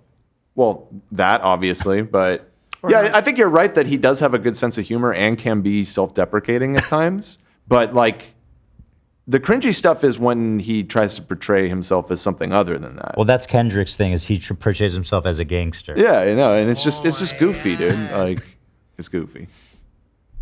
Even As he's about to do Nate, right here. Even Kendrick said that he likes Drake with the melodies. He just doesn't like him when he acts tough. And I feel that way too. I like some Drake songs. Yeah. I just don't like Drake as a person. I think he's obnoxious. I agree. And the worst. And dating underage girls. Yeah. That too. I Okay, don't hold like on, hold that. on. Did he date underage girls? I think if I remember correctly, there is one that like is undeniable. Yeah. There was a picture of him with like a 16-year-old. Yeah, it was. She was like How old was 16 he? or something, like mid 20s 30 or or something. something. Oh, was it? Was this like a Jerry And he Seinfeld was thing hanging where out it with was just like out in the open and nobody cared back then? He was hanging out with the Jenner girls when they were teens. He's Yeah, and then that's the thing substantial. is other than that one instance, there's just tons of, like he's just always you know what it talking is? to a young girl. when he You know brought what it that young is? fan on stage too, and he was like, "How old are you?" Oh yeah, that's right. Like, That's he right. was Yeah, doing it he does. publicly. He does have that pattern. You know what it is though? He's stuck in that wheelchair from Degrassi, and he hasn't aged out. He still thinks he's what, 17 or something. Right. And I will never, ever, ever get over the fact that he dated Rihanna, and then after they broke up, he collabed with Chris Brown to like get back. That's at her. gross. That's fucking gross. Insane character behavior. That's like, super gross. absolutely Yeah. not. I That's just he's always kind clearly- of been. Though. He is not a man of character. Nope. He is I mean, currently doing crypto Exactly. slots with XQC. yeah, exactly. Kind of sums it all up, doesn't it? Good for him. But Oh yeah, texting Millie Bobby Brown. oh So yeah, that much. too. Yeah. What else? We've got whatever. Rudy Giuliani's watch collection was seized. Let me see what he's working. Have you seen this, Zach? It's nothing. No heaters. He said No he's got, heaters? he's got jack shit. No, there's like You know that shit stinks. Oh yeah, it smells like bad breath and cologne. Smells like rotten fish. Yeah, old guy cologne. All right, let me see what this watch collection. Like rotten fish. Rudy Musk. Yeah. He's got Rudy's a nice, got to be musky as fuck. He's got a nice Turning over collection. All of Mayor Giuliani's watches and ring as required by a court order. Dude, he's so fucked. The court is taking his watches. There's no heat there. I mean, like maybe that Franck Mueller, but This is Franck? Cartier. He took that's his Franck Apple Mueller. Watch. That's Franck. Yeah. Doesn't sound like a nice brand just by the way that rolls Franck. off the tongue. They make all right The shit, but case it's not. involving 2 women election workers in Georgia. This right here, folks, this is the accumulation of 60 years of hard work. Many of these watches hold great sentimental value. And he's being forced to turn all these over under court order. Again, the accumulation of 60 years of hard work, much of it. Accumulation of 6 years of hard work. Shouldn't have fucking lied about, for Trump. Oops. Dumbass. Fucking penguin ass looking ass. Loser. Somebody said he probably smells like tonsil stones. in the chat. Oh God. That's It's yeah. so good. It's That and nasty. or rotten fish. That's Remember nasty. New Palestine? Because those people are deplorables. Long hair cringe dude. Oh, we got more of these guys. I love this guy. Which one do you click on? This dude. Are these new? Oh no. I think this just got copied over because we watched these. Okay. No, I think that was a new one from that dude. Is it? I believe so. Unless we I were can't just- remember. Sometimes. You No, know. we watched one of them. Yeah, we watched. I'm not Okay. demure. I am depressed. Yeah, this I am is- not Oh, this is new, you're mindful. right. I am mentally unstable. I am not cute. I am crippled with anxiety. Kind of cute though. I hate it. I hate it so much. I want to die. I actually want to die. Please. It's awful. Please, bro. The ending one, really. Oh, man. Depressed. I am not mindful. I am mentally unstable. I am not cute. I am crippled with anxiety. Kind of cute though. You said I'm not cute. I am not. Yeah, he lied about everything. Yeah, he's a fucking liar. He's a liar. So what, does he also think he's demure? Because he is not demure. No. Yeah. Was it worth all the lie? We have more bangers from him? All right, buy it. He's wearing contacts? Hello, Or fair oh, he's doing a darling. character. No. Careful how you speak about my high lady. I love you, Farah. Horns and all. Grab the headboard. Guessing all no take. Hello, the fuck was that? darling. I don't know. Careful how you speak about my high lady. I love you, Farah. Horns and all. Grab the headboard. Guessing all no take. Hello, Farah. I think he's reading Read the No, comments. no. How you Is this a Witcher thing? Witcher? I don't know. I didn't recognize any of the names. Yeah, I I don't thought know. Baldur's Gate for a second. Whenever but we talk about I don't burning know. the But the witch- comments are hilarious. Read some off so I don't have to open it again. I'm sorry, what is it? You said read some of them. of them off. Oh, sorry, I couldn't hear you. It's so weird. When I just had it open, it was different. Now it's like where the first one I saw is where all the hate comments. But before it said I literally just shit and puked at the same time. We've seen this one. Without also feeling like you Yeah, that was the original. Have a good day. I want to remind you, you deserve to feel loved without also feeling like you begged for it. Oh, literally. Wait. Have a good day. I want to remind you, you deserve to feel loved without also feeling like you begged for it. Ay. Homie's got bitchin' hair. I'll give him that. His hair is all over the place. It's big. Like a lion's mane, right, Zach? Absolutely. You admire other men's long hair? Absolutely. Yeah. What makes a nice head of hair when a long head of hair for the guys? I mean, look at me. It does look good. It looks good. Some days it looks better than others, I'll be honest, but right now it seems like you've been taking good care of it. Looking silky. What do you mean and some days healthy. it looks better than others? Some days it looks cracked out and dry, I'll be honest. Actually? Yeah. No but- shit? No, I'm being serious. Really? But I'm saying as of late, like in all Get like her. the past few months, I've No, noticed. you're not fucking with me? I've noticed that it's looking like really crispy. Oh my god, that's so mean. No, why is it it's mean? fine. It's fine. It's fine. Crispy in a good way? Or In a good way. I didn't mean like dry. All I right, mean, like, yeah, that's fine. Well, there's hair. it sounds no, like it you looks kind of did mean lustrous that. right now. Beautiful. Do you want me to tell you next time? Sure. Yeah, I'll let you know. Point it out. It's the blow drying process, the different blow dryers and the oils and stuff I use. It just looks like you skipped a day of something. I wash my hair every day. Or, well, not that, but like maybe the blow drying or the oils or something just was quick. It was too fast. Today. No, today it looks fantastic. Okay. Yeah, fantastic. Well, thank you. Cracked and dry. My hair's never been dry. Well, what's up? Well, when's the last time you put mayonnaise in it, buddy? Yeah, man. It's been a while. We got catty. Sorry, I didn't, Sorry. No. I'll tell you next time when it happens so we can all discuss. I appreciate the hair criticism. Not criticism. I have no criticism. I mean, Well, you just shit on me, but it's okay. well, I don't know if he shit on you. No. I mean, he pointed out that, you had good and bad hair days. I'm saying that He's being honest with you. And I appreciate the honesty. you have good hair. You have good hair right now. I appreciate the honesty. What's more important than right now? You have good hair right now. Nothing. Absolutely nothing. If you had a couple bad hair days in the past, who cares? The past is gone. No, I will agree.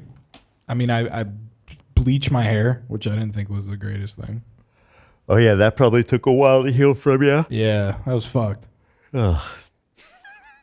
All right, let me get through this dumb shit. Okay, this one I saw. I have to share this. Plastic surgery on my feed. This is probably one of the most natural looking. It's unbelievable. I don't know how the doctors did it. Oh my god. It's just so natural. Is it a video? I think It's a video, right? Yeah, it's a video. That's disturbing. It's just crushing it right now. Wait, that was her. Yeah, so as you can see, the transformation is. It's dramatic. It's dramatic. They stretched her out like a piece of cured leather, man.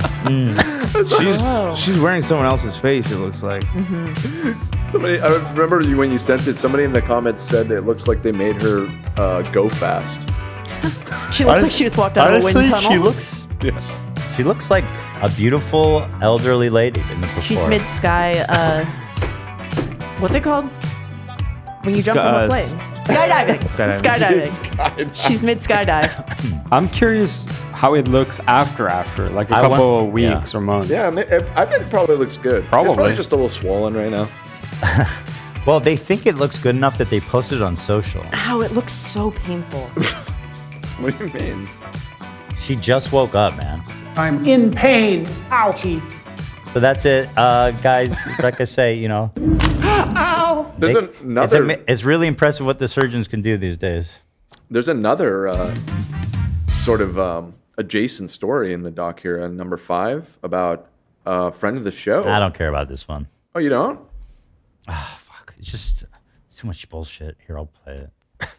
It's just not that interesting because it felt relevant. I mean, he had a allergic reaction and then it subsided. Oh, okay. Right. That's all that happened. I mean, it's still kind of crazy how different he looks. This now. is me 1 year ago. This is me 4 months ago. And here I am today. What happened? You bought a chain. I used to get a lot of hate. And people were suggesting, I was 1 step away from death. That caused a lot of reflection. And then I was like, off. Okay, so how did we get here? Damn, If God. you Write that remember, for him? when I started this project, we were trying to evaluate how close we are to being able to stop death. And the way we did that is we looked at all the scientific evidence. All on right, what we you know the story, bro. Yeah. We get it. I mostly just wanted This to look at him is when he me. had the reaction. Here. transfer. And the doctor was concerned that if we tried to extract any fat I had, I would leave an indentation on my body. And so I used a donor's fat. When I did this, I had an extreme allergic reaction. In fact, the first day I did it, I met up with a reporter to a That store. looks good. So the age, which I feel, I can't tell if the aging is back or forward. It's more like to the side. Side, yeah. We're aging in new directions. Time is no longer linear.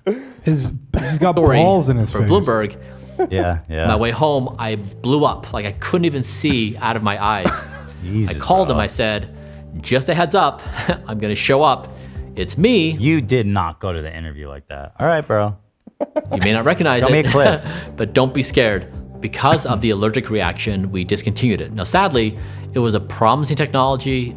We were excited about it, and we thought it might be a really good path to revolumize, but because I reacted so profoundly, we just couldn't continue it. So that Bummer. stopped after I'll one say though, therapy. his Bummer, man. How old is this guy? What did he say? I think he was in his late 40s. Yeah, he's not that old. So he's not that old. Because I was Yeah, gonna say his that's the skin looks thing. great. You know, he looks good, but he's not that old. But he looks like an old person looking young. Yeah, I don't it's know how not- to explain it. It's not 100% natural looking. It's like Yeah. something. It looks like he's had like work done or something. This is what old people look like when they try to look young. He's 47. I mean, his skin. I think looks, that's the wrong Brian Johnson, unless he also just coincidentally is 47. No, the it sounds this is right. showing him. Okay. Not Liver King Brian Johnson. There's a bunch of Brian Johnsons, apparently. The lead singer of AC/DC. Right, yeah. I mean, his skin is flawless though, unless he's wearing makeup. What do you think, Olive? You think he's got powder on? Totally. I think that his T-zone is a bit oily. You can see that. I Here. think he had existing makeup on. Shiny. We're going to do. How about his hair? His hair is. I think Zach's hair is much better than this guy. Very Thank nice. you, Olivia. His hair's Absolutely. weird, Zach. Is it dry and cracked? It's not. It's just weird. He looks like Data. He's made of wax. Yeah. He looks like an android. I wonder if he got his emotion chip yet. Yeah. Nice. Yeah, I got it. I got that reference. All right, Wonder if he's we got to got move on, guys. We have so much to get to. We gotta. Plastic surgery. MAGA cult says sex without procreation is gay sex. Okay, that sounds good. They're coming for the straight. This in the. They're coming for straight people now, calling them gay. Which is an interesting, certainly. Yeah, making a girl come No is birth gay. control, nothing, because I'm not gonna have gay sex. And like gay sex is more than just like another man and a man. It's just like the idea of looking at sex as such a materialistic thing and just like, oh well. What is like, what does that mean? What is gay about that? I see what he's trying to argue. He's saying if you don't have sex to have kids, it's gay. Yeah. Yeah. What about that is gay? Because it 'Cause- doesn't make kids. Just I- like I don't having know. gay sex, you don't get kids from gay But gays sex. don't own productive it's sex. Like the ridiculous. straight people have been doing that just as long and way more at volume. Yeah. Like having unproductive sex is not a gay thing. You know what I mean? We've been aborting babies since we could, man. You know what I mean? We're not even talking about abortion. Even back in the day, they was putting up dinosaur bones up there and fishing them out. Jeez. What? The fuck did you just say? I'm just saying they've been doing it since the beginning of time. I seen it in Flintstones. I've seen episodes that had. Yeah. Very controversial. Yeah, with Fred, who is yabba dabba doo and sticks a fucking All right, all A right. raptor That's claw. enough. Jesus Right. Christ. I'm just saying. I'm defending the gays. no birth control, nothing, because I'm not gonna have gay sex. And like gay sex is more than just like another man and a man. It's just like the idea not. of looking at Oh, sex it's as such women. No, it's not. That's what gay sex is. That's Yeah, the that meaning is what of it is. Yeah, it's true. a materialistic thing and just like, oh well, like we just have an orgasm and that's fun or whatever. No, like, dude, sex is about having children. It's about having babies. Okay, so bitch, you never ate a cheeseburger? You know what I mean? Like, oh, food is just about sustenance. I only eat broccoli and fucking boiled chicken breast. You bitch liar. Hypocrite. What do you eat on a daily? You ever eat French fries, bitch? You ever had a piece of chocolate? Scumbag? I'm not going to have You ever had gay ice sex. cream? What are you talking about? Why is it only when it comes to gay people having sex that everything needs to be like 100% pure, natural in tendencies? I'm not going to have gay sex. And held to some imaginary standard too. Like according to what? That's what it's about. Okay, according to you, I guess. Like what are we talking about here? Yeah. I think it could be like, okay, let's say you have sex to procreate. Let's say, your person gets pregnant and it's a boy. Then a boy came out of your ball sack. That's gay. That is kind of gay. True. Well, that's even more complicated. You had a dude all up in your fucking junk, Yeah, bro. that's gay. All Well, up in it. So wait, everybody's gay then? Yeah. I guess. Got a point. Bro, He's got a point. Bro, you came in from a dude's nuts. You're gay as fuck. Fucking gay. So fucking gay. You came from cum, bro. You came in cum, dude. You love cum. I'm not going to have gay sex. You pump yourself full of birth control, and then you have Pump sex it. with your... What about pulling out, bro? Right. That's the preferred, condoms. Let's be real. That's the preferred method of birth control today, isn't it? From what I understand. wife, and like there's no purpose there except just pleasure. That's the only purpose. Yeah, like nothing else. Nothing else in life does he just worry about pleasure, entertainment, any level of hedonistic enjoyment of life. It's only sex. This man has never watched a movie. What a waste of time. This man has never listened to a podcast. Oh wait, he's on one right now. Yeah? Have you ever gone on a boat? Pathetic. Why? Why weren't you praying? You don't have fins. What are you doing? Bitch ass, you're not supposed to be in the water. You should be praying right now. That's not what humans are about. If you're not inseminating a woman or on your knees praying in church, you are in violation of God's natural rules. And I'm pretty sure that microphone's gay because I'm sure there was a guy Phallic. who was talking into it. Also phallic. Oh, giant dick in your mouth, bro. He's kissing the guy. He wants to suck kissed the guy. dick for sure. Pleasure. Who are born like infertile have sex? That's a great question. Yeah. Well, based on his logic, it's 100% no. They cannot have sex. They're basically born gay. They cannot have sex. Right. I want to see how he. Like infertile have sex? It depends. Listen, I am They might pro not be like gay, people you know? committing to celibacy for the rest of their life. I am pro like that. And if that was something that they couldn't have babies, I believe that they should have that choice there.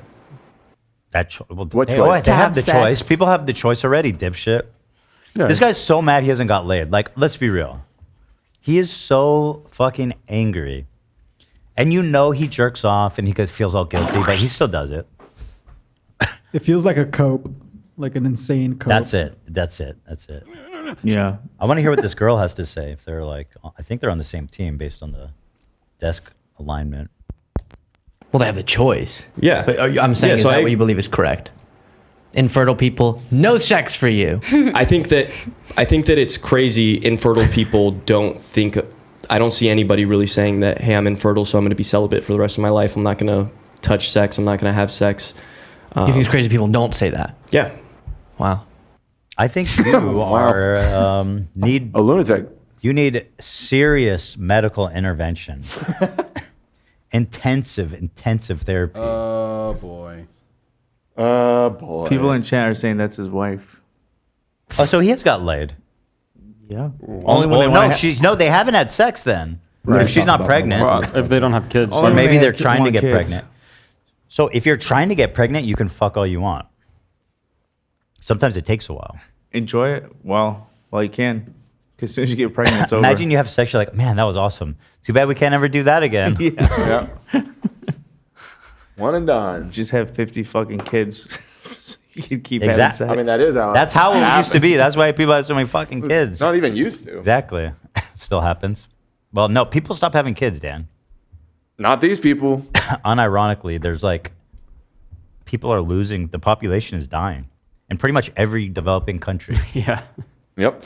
I did read about that. But the older generations are nervous They're that not people being are going to be replaced.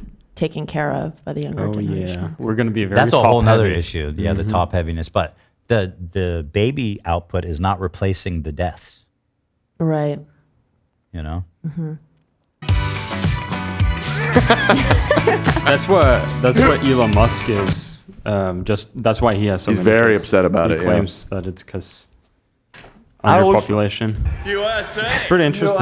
It is. But there is something there. In China and Japan and places like that, it's Yeah. like becoming. It's actually becoming like a huge issue. Yeah, specifically Japan, I think, because they had like a one-child policy. That was no China. China did, but they got rid of that because they're Exactly, but it made it even worse because it like halted it, and now they're seeing the repercussions. Wait, how did it make it worse lifting the?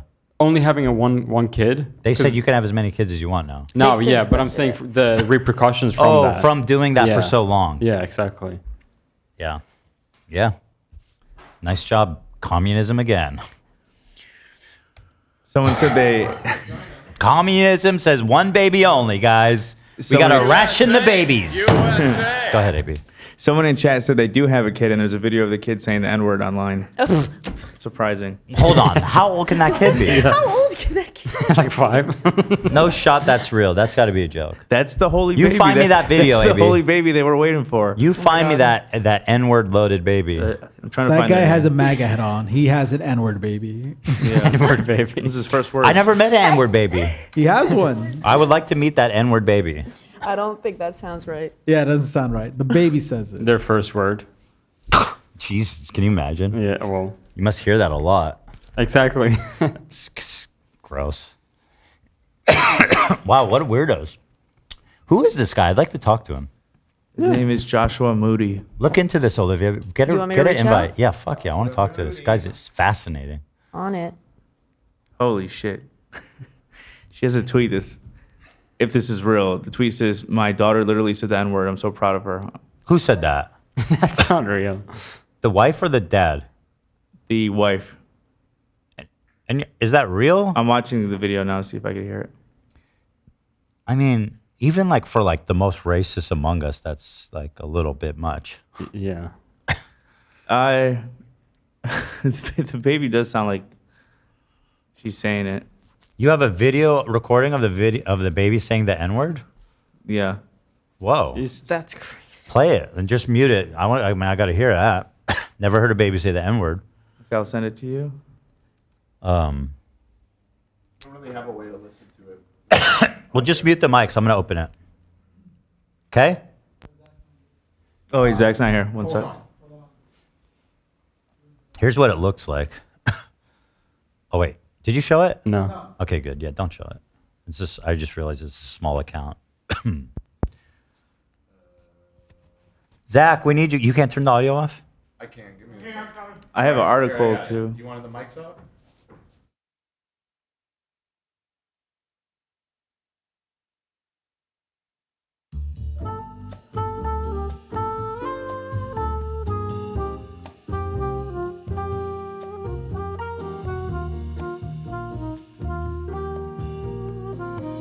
Think. All right, whatever. I whatever.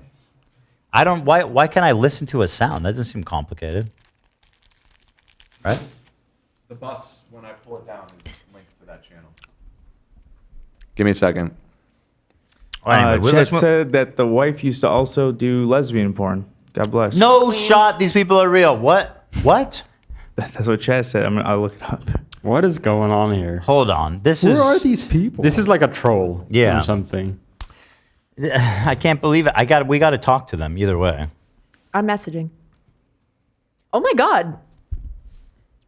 June 24th, 2021, he mentioned the H3 podcast Instagram account in his story. What did he say? Or is it gone? It's gone. Sure, it was nice. Yeah. Sure, it was something sweet. Okay, so he knows about us. Come on, bro. All right, so please. I took that out of the DCA. But that's going to go to stream, right? I'll tell you what. I could take my phone over to Ethan if you just want to mute his mic. It's just. It doesn't matter. We're moving on. I'm over it. Yeah. Yeah. Okay. There's a No, baby I that agree. says We the should N-word, move on. guys. Yeah. Very sad and gross. The N-word. Okay. Dating and money. Oh, he got banned from Beverly Hills. This is good. This is the last top of the show thing, and then we'll get on to the good stuff. Dating and money. Uh-oh. That's the guy who accosted me in Beverly Hills When are we gonna dance, on man? Rodeo in the car. Right. He's like, why do you hate Palestinians, bro? Why do you hate Sneeko? That, you guys know. He called him. So, thankfully, and Free finally, tomorrow, let me know. this degenerate fucking weirdo, the city finally banned him from filming down there. And Oh, thank wow. God for that, because he was ruining an otherwise beautiful area. So is that like a legal ban? Or what is that? What, the city banned him? He needs Is a it trespass? permit. I think he needs a permit. Yeah, you need a permit. Oh, sick. So he'll get fucked if he does it again. Yeah, which Huh, usually they're that's cool great. about it if you're not ruining like one of the most expensive Yeah. neighborhoods. Yeah. Or It's shopping not even areas. that. Not It's, even it's just neighborhood. it's a popular tourist spot too. No, yeah, that's what I'm saying. Harassing people. It's a beautiful place to go Yeah. walk. I'm surprised Jimmy Lee isn't banned. Because that's his... I've never seen him on Rodeo. Oh, that's where the whole. That's where he did fanfare. Yeah. Yeah, he's out there. Oh. He's all over. But this guy's there every day. Right. Let's listen. What's up, everyone? My name is Mohammed. I'm a Palestinian American with the production company in LA. It's called Watermelon Productions, and pretty much, I do street photography. I used to do it a lot on Rodeo Drive in Beverly Hills, and now I'm literally banned from Beverly Hills, which is a notorious Now watch Israeli. it. Okay. Watch him try to turn this into a racial issue. The fact that he was allowed to film there for that long in front of like, you know, the most expensive, prestigious stores in the world. Like, I'm sure people have been complaining about him nonstop. In fact, when I was at the Valentino, when I was getting fitted, somebody there told me, "Oh, I see that guy, and he's the worst." We've he's- had a few people reach out and say that they're familiar. What are you doing tonight, beautiful? But okay, it was the Mossad probably. Let's hear. Community, a Palestinian American who grew up in America, who loves America, is literally banned in America from an Israeli community. Wow. How did Beverly Hills is an Israeli community? When are I we think gonna there's a lot of dance, Jews man? that live there. I don't think many of them are Israeli. You know. But also going to Beverly Hills and be like, what's with all these fucking Jews? It's like, bro, where do you think you are right now? Yeah. It's like going to the Brooklyn and being like, fucking Jews everywhere. Beautiful, I just got off work. Let's go dancing at Barless tonight. Fucking hell. How did we get to I forgot about those calls. this point? How did we get to this point? Okay. I used to have drones following me up and down the street for 15 to 30 minutes in America on this street on Rodeo Drive. Okay. And they used to follow me. You know, they used to harass me just because I'm taking pictures. You know, everyone has a camera in this neighborhood. Everybody's taking pictures in this neighborhood, but they. You guys see what he did to me? He does that to everyone. Yeah. He runs Yeah. up with the camera in their face and asks them insane questions. I'm free tomorrow. Let me know. I'll let you know, buddy. They want to harass the Palestinian. And if you want to know how did they know I'm Palestinian, how? Well, let me tell you. Oh. I did an interview on Rodeo Drive about October 7th. I interviewed two Israelis. I asked them, was October 7th a false flag operation? Can you imagine Israelis getting upset about that? These poor Israelis, they're visiting, and you're walking around Beverly Hills trying to enjoy your time, and some fucking shitbag comes up to you on the street filming you saying October 7th was a false flag. What a nightmare. I gotta see that video, actually. Guess what happened?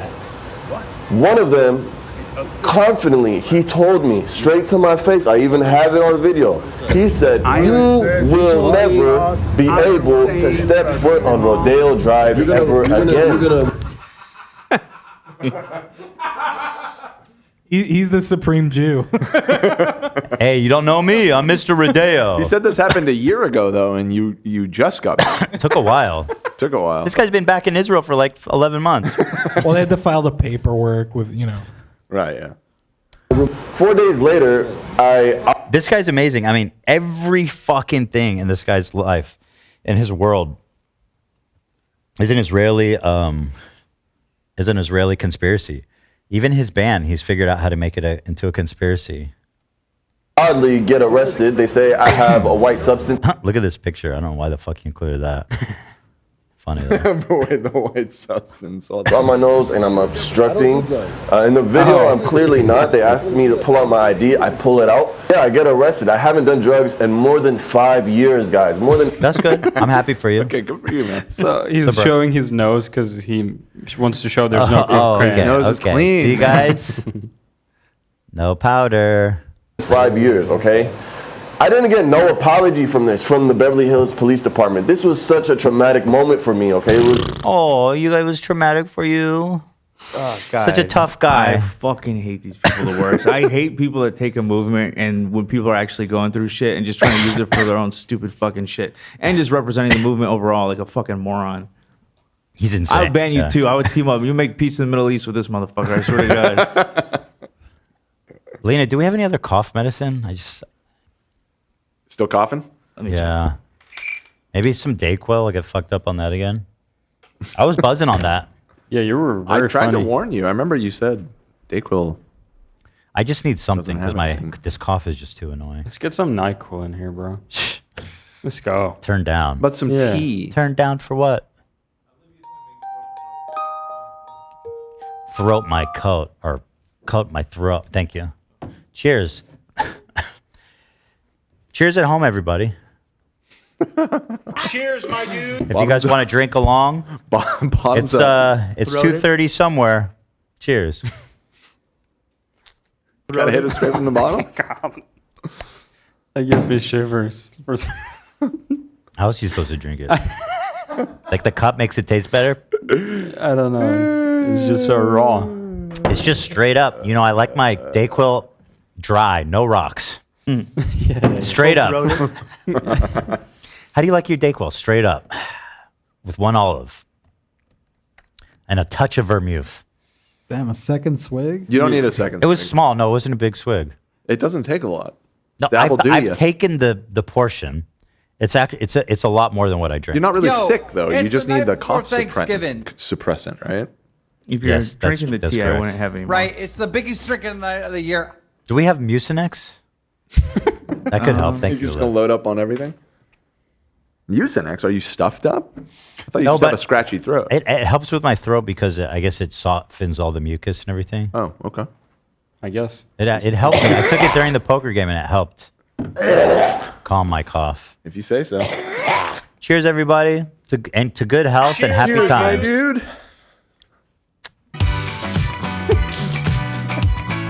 See what I mean? It's a good drop. No, you're right.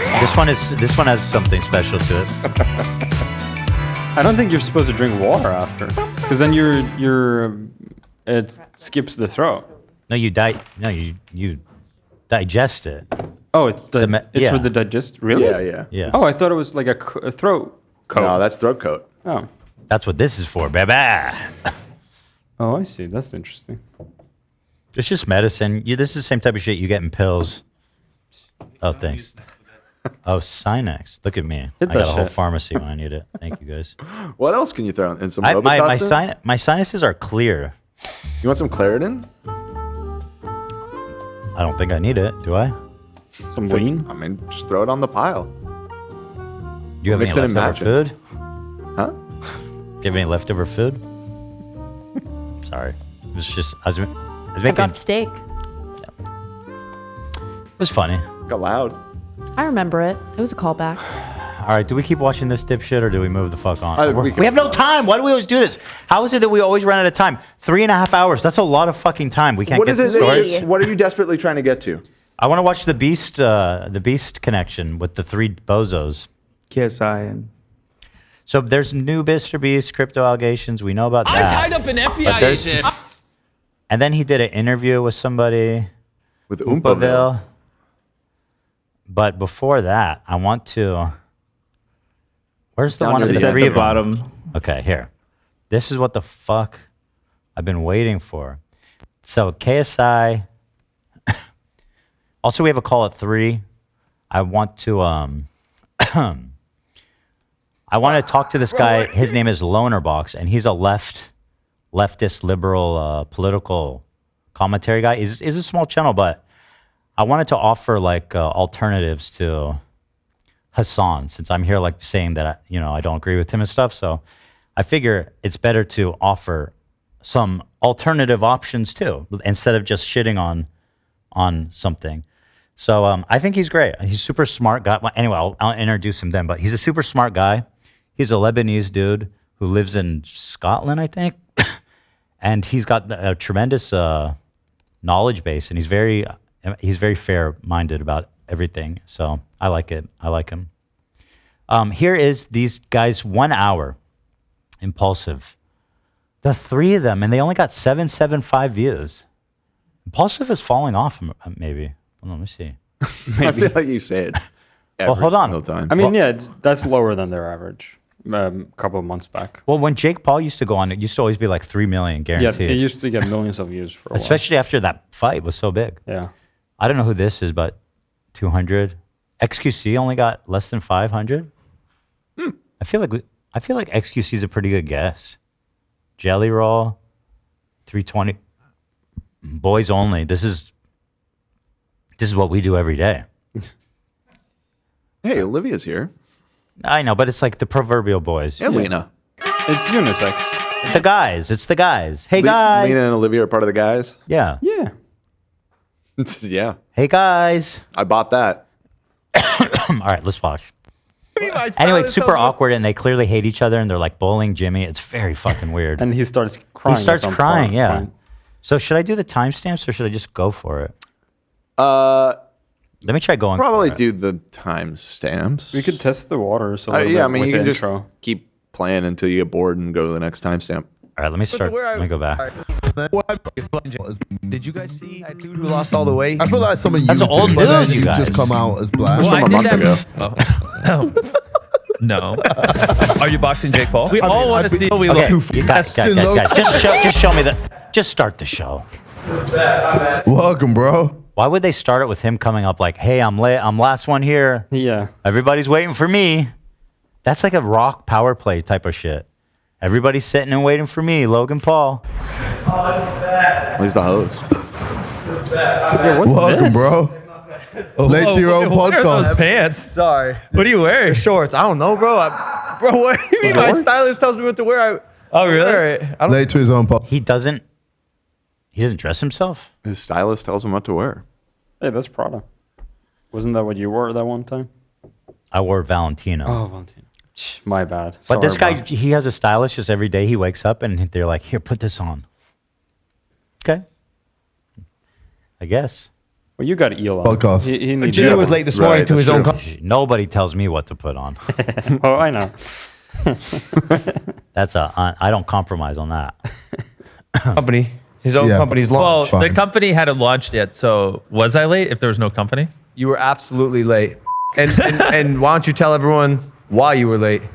Well, I just stayed up late looking at chocolate aisles in Walmart last night. That's not a joke. Yeah, I mean, you guys didn't want to go look with me. Dude, he invited us. He said, was looking at what? Looking at chocolate at stores. I guess it's market research for I think Feastables, I'm guessing. I think he thinks it's like cool how he's like, "I'm so dedicated to everything I'm always I do." working. But it sounds like so pathetic. He's browsing the shelves at Target to make sure all the chocolates are lined up. Yeah. And he said, why don't you guys Do I? just come to Walmart with me? It was like 11 p.m. Come to Walmart with me so we Yeah. can look at chocolate. He actually does it. Did you notice the feet on the table? Immediately put his feet up? Dude. Did I miss that? How did I miss that? I timestamped it. Oh, yeah. Oh, here it is. What are you wearing? Shorts. I don't know, bro. Bro, what do you mean? My stylist tells me what to wear. He's like, now that really? you're here, Logan, time to assert my I'm going dominance. to let you know who's boss. Yeah. To his own podcast. He does Jimmy that was in like- the other interview that we're going to watch Yeah. too. And it pissed Well, me he the did it fuck to off. Schultz, right? Yeah, that was the OG one, but he did it to In the Oompa newest Wheel one, too. yeah. And I was telling Dan this He does it morning. to Oompa. Yeah, and he 2 hours he sits exactly in the same position. I was He like, does no not one move. does this. It's Didn't crazy. I tell you guys it was a power thing? yeah, I'm right. 100%.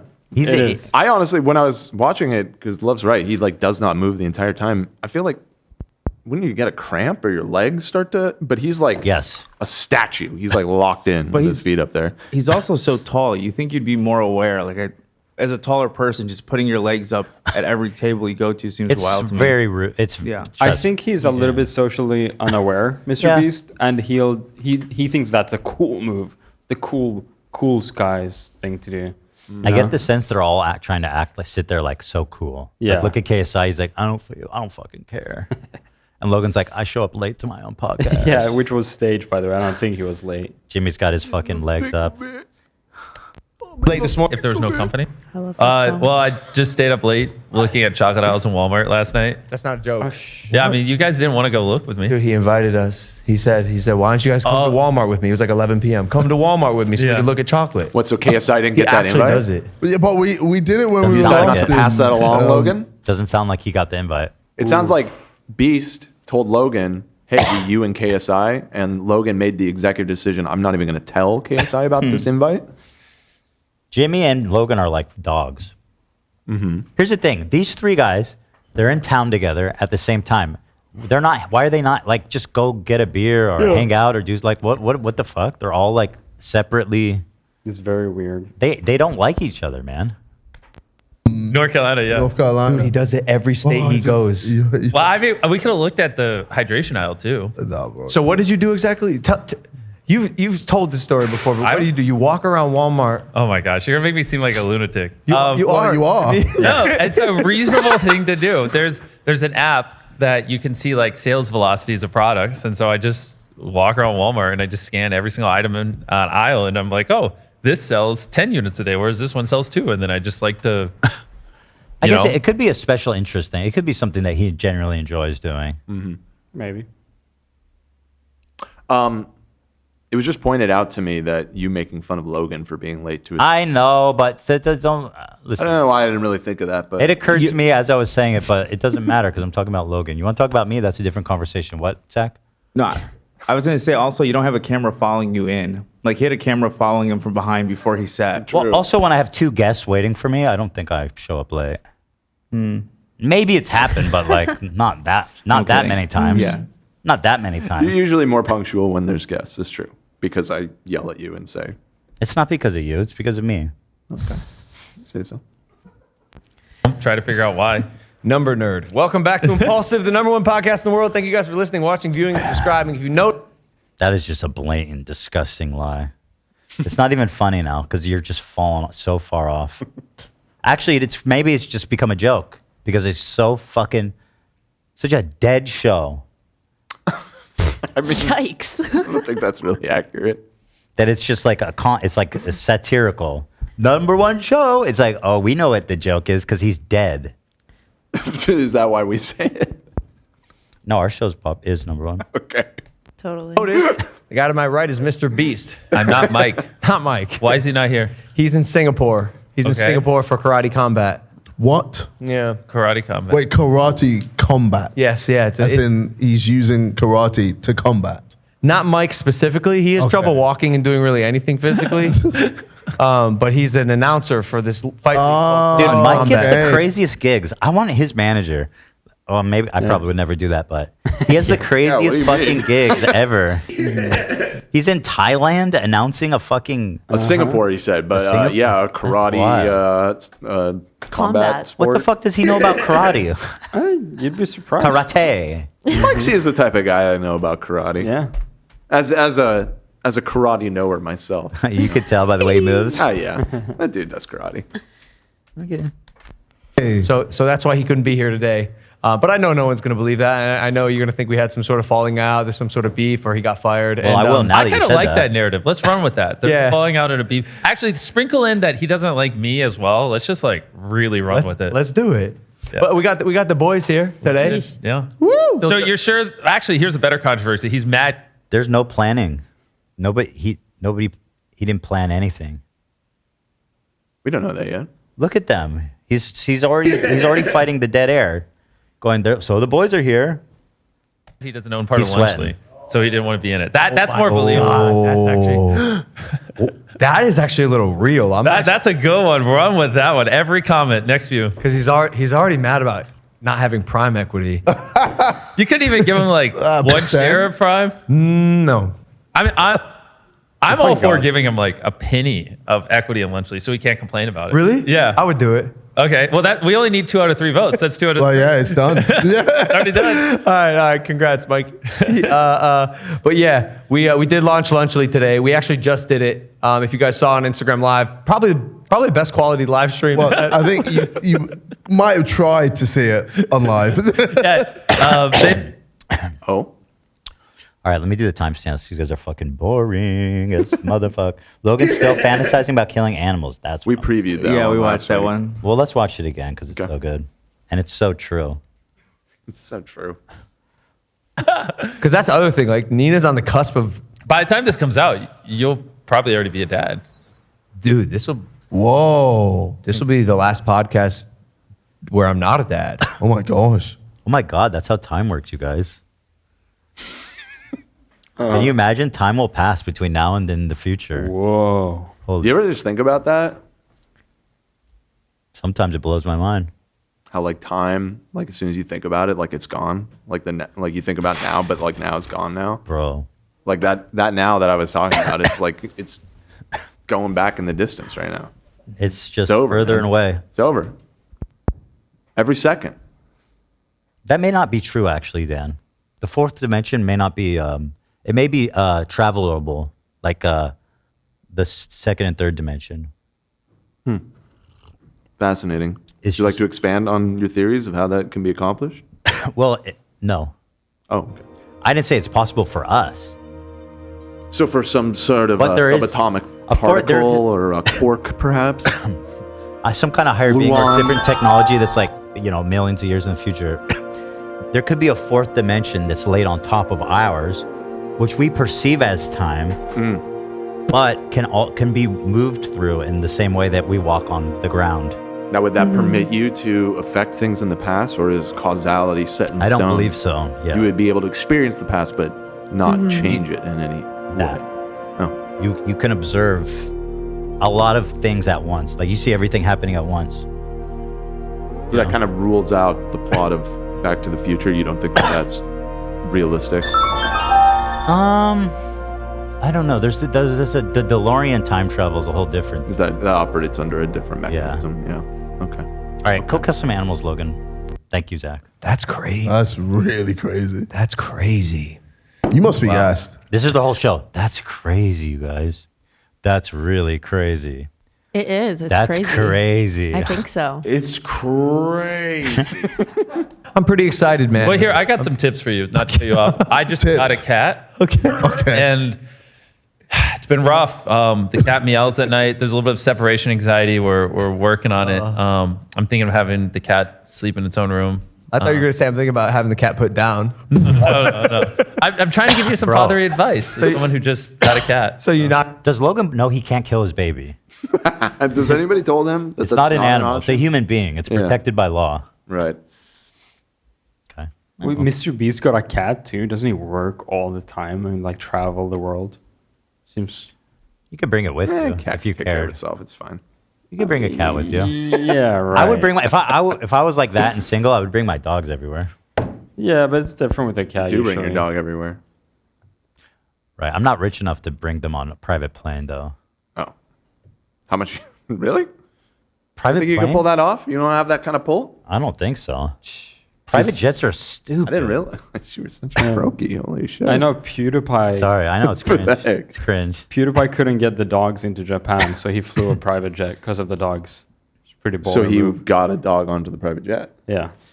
That probably cost the private jet to Japan. I mean, that's a far one. I That's know. had to be so expensive. Holy fuck. I mean, probably like $500,000. No. I mean, maybe. I'm being dead ass serious. $500,000? No shot. I had a friend of mine. They wanted to plan a trip with us to Hawaii, Yeah. and they have kids. We have family. They're like, let's get a private jet. I was like, how much is that? And they're like, oh, it's like $400,000. I'm like, are you fucking insane? No. Like, no, I'm not Oh, spending thank that you. much money on that. That's crazy. I mean, if that, just to Hawaii. They're quite a bit super further than expensive, that. dude. Especially like a nice one, Really? which you would need if you're PewDiePie. Yeah, it's got to Yeah. be. I mean, it's got to Damn. be a nice one. I wonder if he said how much he paid. He might have done that. I don't know. I'd love to know. They don't know we launched it because the live stream. All right, silence. On to the next clip.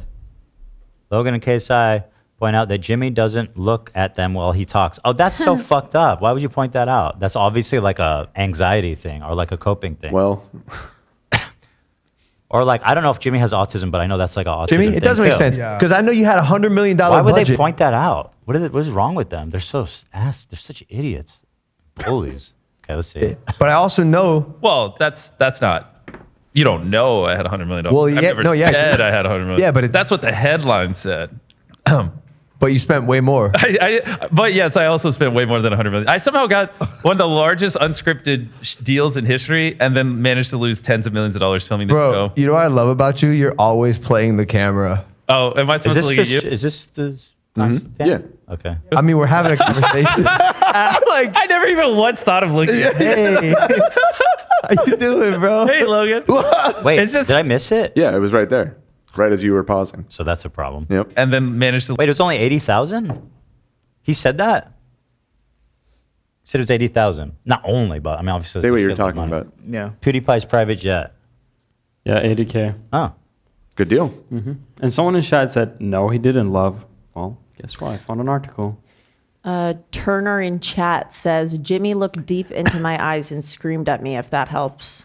Turner was Mr. Beast's employee who called into the show a few years ago. Jimmy, what's helping me? Jimmy screamed at him? That is what Turner is saying. He said Jimmy looked deep into my eyes as he screamed at me. Jimmy if is that helps. he looks people in the eye when he talks Yeah, to them. when he's mad, he'll look you in the Alpha. eye. I guess. That's scary. To lose tens of millions of dollars filming the Bro, show. you know what I love about you? You're always playing the camera. Oh, am I supposed to look at you? I mean, we're having a conversation. He's not playing the camera. What are you talking about, you freak? God, he's such a freak. I hate him so much. He's such an asshole. Jimmy, get new friends, man. I never even once thought of looking at you. Hey, how you doing, bro? Hey, Logan. It's just habit. Are you like socially, like we all understand that some people have trouble making eye contact for various reasons? Yeah, for sure. And that you I do. shouldn't call it out like that? I have a it's bad bit- habit of that. I think it's from being Middle Eastern. If I look my dad in the eyes when he's yelling at me, more likely to get my ass beat. So it's kind of carried over to adulthood. I hate it. It's such a dick thing to point out. Yeah. Dude, That is funny. I mean, I think we've all been he through that. does it. to a I've seen him degree. do it. Just look at us, bro. We're here. It really hurts not to look at that camera. So they just. He wasn't you looking. crying? He It wasn't even looks looking like at the camera. Wait. This is where it gets really good. He wasn't looking at the camera. He's trying to fit in. He wants to fit in with them. Yeah, I know. You got to back it don't- up. You this keep happens- pausing at the best part. Just look at us, bro. We're here. It really hurts not to look at that camera. So they just. Are you crying? It looks like he's. Yeah, I know. This happened. I don't know if you remember. I do. Also, 4 years ago, I have this thing where my eyes randomly get watery, and you literally said, "Are you crying?" And I explained this to you 4 years ago. Now your eyes are getting watery. Because this is hilarious. And here we are 4 years later, explaining the same fucking thing to Logan. Yes, my eyes they hate get each watery. I other. don't know. What the Someone fix fuck? it. Wait, here's what's happening. Logan and KSR, they're like the cool kids. Yeah. Jimmy is not. He is not a cool. And this is a good thing. I mean, I think they're giant douchebags. Right. Yeah. Jimmy is not like one of the cool kids. He's like, you know, he's like he's a video game player. He's a dork. He's just like YouTube obsessed, like a lot of us. I'll Yeah. defend KSI probs. Crowd Wait. for the king. Yeah. From the screen to the ring to the pen to the king. Where's Oh my my crown? God. I heard kids singing that IRL. Yeah, I was listening Yeah, to it it's in the car. crazy. But It's like, good. I'm still seeing like high school dynamics playing out here, where it's For like, sure. I do see that. like the way they look at each other. Are you crying, bro? Like it is so fucking childish. And then man. Jimmy immediately is like, "Oh no, I've explained this to you before," and he's like, "I know." I He's just remember, like, bro. I already know the explanation. I'm still going to call you out for it. I'm just trying to embarrass you.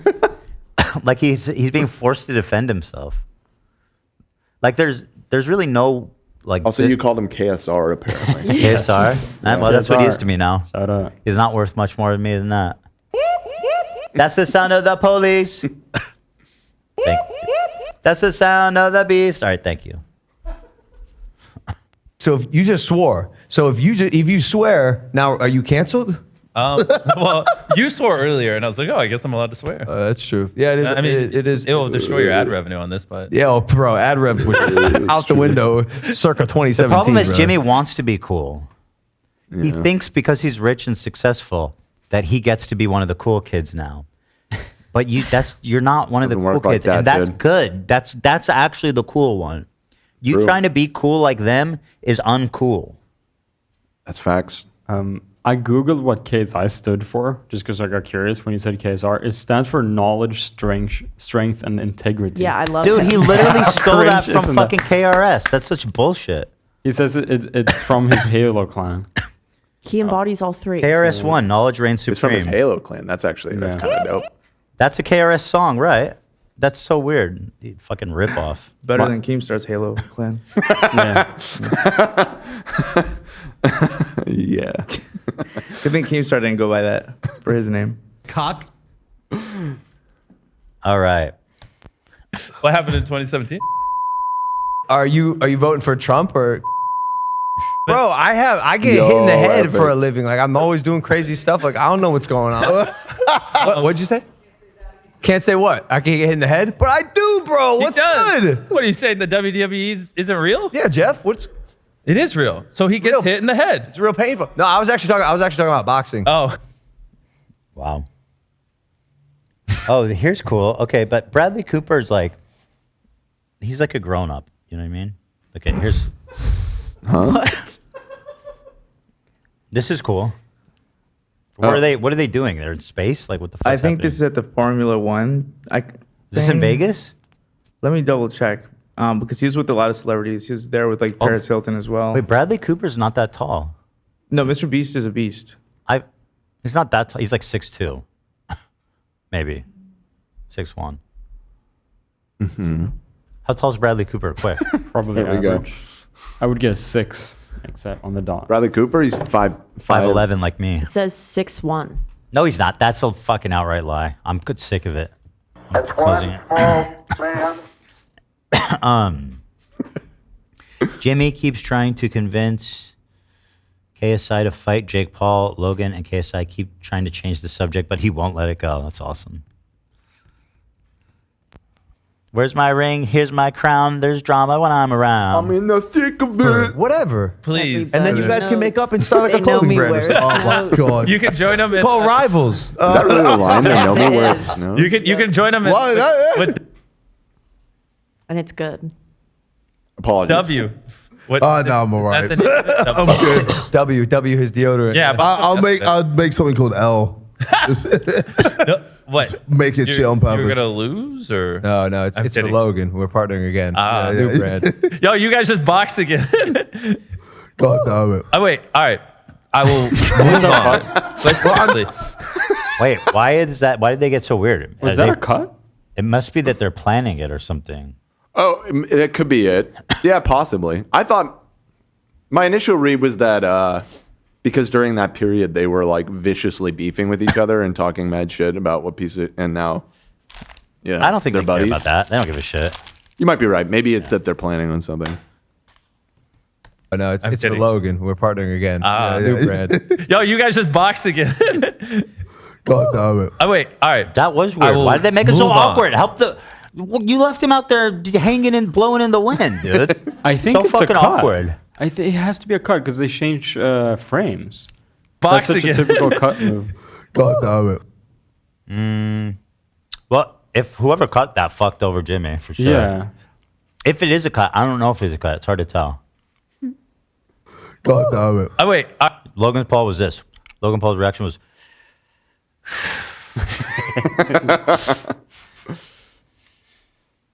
That's not how you respond to a friend on a podcast. No. You got to throw him a lifeline. all right. I will move on. But Well, seriously, I'm JJ, I'm it would working on be music. it would be the coolest Okay. thing if you and Jake just duked it out. bypassed. I promise you, it would be the coolest thing Oh my God. ever. I have a song imaginable. with Trippie Redd. It would literally break the Okay. internet. Are you on Adderall or something? No, I just want to see it so Why? badly. What kind of question is that? They hate him so mean? much. Oh my god. Are you on Adderall or something? Like, bro, what? Well, they don't want to talk about this clearly, and they're. I feel like they're They could've getting cut this, frustrated though. that he won't get off of this. They should have cut this part. I agree. I agree. I really do. Ritalin? Right now? He's crying again. Yeah, I know you are. You did start crying. I like you, my Jimmy. God. I like crying. You're a spunky guy. They're such assholes. Wait, what did he say? He said, You just started crying again. Like, that's mean. here he is crying again. And I think, I could be wrong, but I think he is kind of crying. I think he's Okay. getting frustrated. I And gotta his do- eyes well up when he's frustrated. I gotta It's not that he's defend- crying, but he I- is like feeling heated when that happens. Again, I don't know. We have something going on because my eyes do the same shit. So I really feel for him here. My eyes get like that as well. That's never happened on the show where I was like, "Are you crying?" Like it looked like you were crying. It's never happened. One time when we were doing the roast thing, you got up and hugged me because I think you thought I was crying. No, But I you don't weren't think like, so. "Are you crying, you little Aw, bitch?" He did? He got He up did. and hugged you? Oh, Oh. I Were don't you remember. I don't remember, but I wasn't crying. Oh, He was still fat at the time, You though, so sure? it doesn't count. you were probably Oh, I crying see. if you were talking about me. And I Yeah. get it. You know, I've done a lot for you. Just kidding. You've done everything. This is great, though. I love it.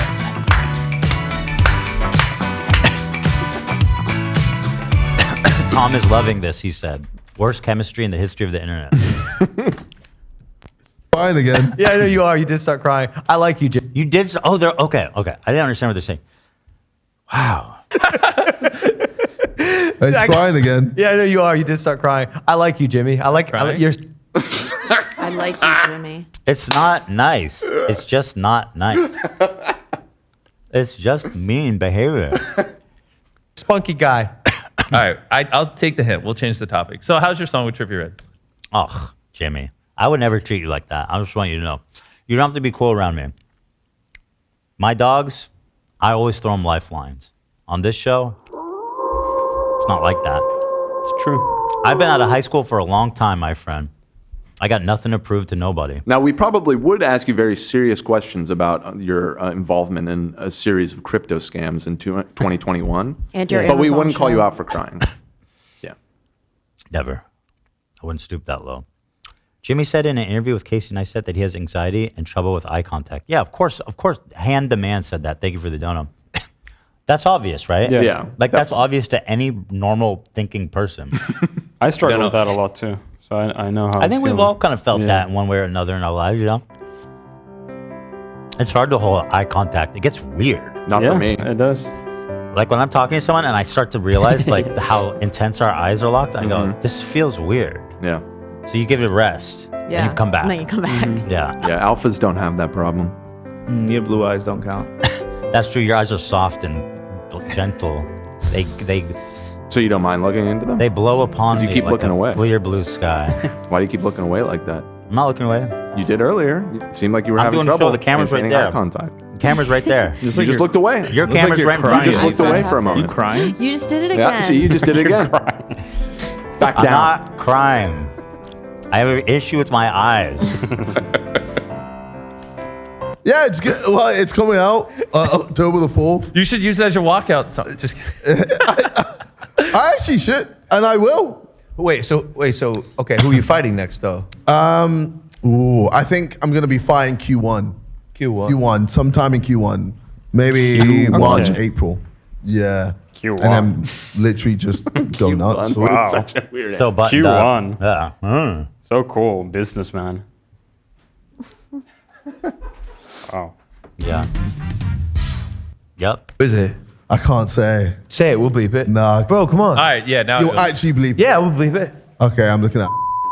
That's what I thought. I mean, Yeah. that's pretty cool. Yeah. Cool. I think that'd be pretty huge, especially in the UK. That would be cool. And then Don't care. I'm not watching. You'll be 3, which means our friend is he's not in the waiting room. Okay, good. So we can keep going. Jimmy seems to not like jokes KSI makes about him. Uh-oh. Oh my god. This brings Kids me back. now. These are. It's literally like high school bully type Yeah. shit. Yeah. Like this is the good thing about being grown up is that like we don't have to like deal with this I shit know, anymore. it's great. It's like great. Jimmy, you don't have to do this, bro. Well, he's in a weird situation because he can't just like argue with them on a podcast. No, he's trying to be their friends No, I constantly. know, no, I he's know. like such a pick me. But he's making millions of dollars from being friends with them, so it's worth it for him. I don't know if that's even true. You don't think so? Like I don't think this Lunchly thing is going to do anything. No, you're probably right. You know. Yeah. I think his other brands are successful that don't include these guys. Sure. I want to ask, did you see that dude who lost all the weight? Yeah. Nico Cotto, avocado. Oh yeah. That was crazy. 2 steps and ahead. he pre-filmed the videos. Wow. Yeah. That was awesome. It was, right? Yeah. I feel like something you would do. Yeah, But then you just come out as black. Well, I did that. What? Oh. No. What? You do a pre-shoot a video, but you come out as black? Yeah, I don't know what that means. It's just what he needs. I did do that for when I die. I have a bunch of videos pre-filmed, so my channel can keep uploading. You're lying. Break that down. I probably should refilm them. I mean, I was probably like 21, 22, but I filmed like videos. Like I have 15, like just really easy videos I filmed. So if I die, my channel can keep uploading. Let's unpack that. What do you mean? When you die, Yeah. if you Certain die, people in my company know on my old computer where to find these videos. And then I was just like, yeah, just upload these like once a month. So it's like, I'm still alive. And like in these, like, I mean, they were like pretty garbage videos. Like That's one of them kinda just me, like, weird. sitting at a. I don't like it. Yeah, right? I do. I think it's funny. I think it's kind of Yeah, I interesting. think it's I don't cool. know. What is he, I'm Tony just like Stark? it. What are the videos? It's like a dead man switch. Yeah. He's so weird. I don't know about it. I don't Very even know if seldom. I believe him that he made 15 videos. Oh, I believe him. I believe him for sure. What else is he He's doing? done a lot of weird stuff like that. It's like I made this video 10 years ago. This video's been scheduled for 10 years. He got something going. Yeah. A table just opening like old fan mail. I don't even know what it was. Wait, so but- is the final video you being like, so I'm dead now? Heaven is. Yeah, and I like Yeah, made oh, I like in that video made jokes like I'm probably in like a coffin right now, just chilling. Don't feel bad for me. I'm dead. Was that the one he didn't like about him coming back as black? Yeah, it was. Yeah. dead. And then, but there's another video after that, so it's like they'll title it like my last video, and then a month later there's another one. And Yo, that's crazy. Wow. That's crazy that you think like that. Your brain works in crazy ways. I saw an interview of you. I forget who it was with, but was it Theo Von? Was it Yeah. Theo The Von? man spreading is crazy from these two cool dudes. Oh, yeah. Look at that spread, boy. Curious That's a nice alcohol. spread. I like to put that on a cracker. It's a nice spread. Like some sort of Deli cheese plate. spread or something. That's Yeah. right. That's correct. No, that tracks. I got you. Very good. Theo Von was like, "Yo, when you're with Mr. Beast, like, is it inspiring? Like, does he inspire you?" And I'm pretty sure I said no. That's funny. no, not at all. Not at all. And then he also asked you, "Do you want to be him?" And you're like, "No." No, and people not at all. kept clipping that and being like, "Look what JJ said. Does this?" And I was like, "No, that's what I expected him to." Well, it doesn't sound very nice. I They mean, like being mean to Jimmy. it sounds like it was mean the way he retold it. Yeah. Are you inspired by your good friend Mr. Beast? Fuck no. No. Do you wish? You would say that. No, it would be nice. What? Yeah, I would be like, yeah. I mean, you know, he inspires all of us. He's Mr. Beast. What can I say? Yeah, I guess that does sound more like you. Yeah. It would sound sarcastic though, for sure. I would stop there. You would never. The sarcasm would never come out. No. I'm inspired by Beast. Yeah. Look at everything. In what sense? Look at all the things he does. He films lots of stuff. Yeah. And it's all pretty crazy, dude. You feel like you imitate his content style with yours? I don't have to imitate. Like Like you were inspired by him. I guess that's true. You could take it in another direction. Mm-hmm. Yeah. Okay. I'll give that. Mm-hmm. He's Give it to inspiring you. me right now to not try to be cool. Thank God.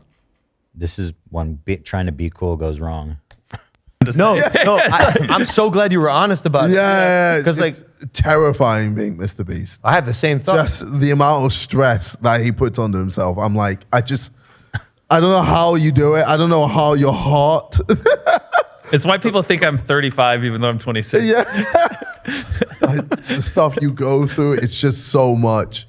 It is a major turnoff, Jimmy. I'm a pretty driven motherfucker, and every time I come and hang around you, I'm literally like, "What am I doing with my life?" Let's step it up, bro. Let's go hit some Walmart after this. No, see, that's the difference between you Let's and go I. hit 'em. No, I don't want to hit the Walmarts. I want to go home and kiss my fiance and raise a child. That's what I want to do. Every second with. Nice. What a dick. KSI opens up and gets vulnerable a little bit. Logan uses it to talk shit on his hairline. They then continue to misunderstand each other. Good shit. That's a good shit right there, boy. Let me message him while I play this one, yeah. As humans, we literally change how we look. Yeah, like I grew a beard. Yeah. The bandana hasn't changed. It's got bigger.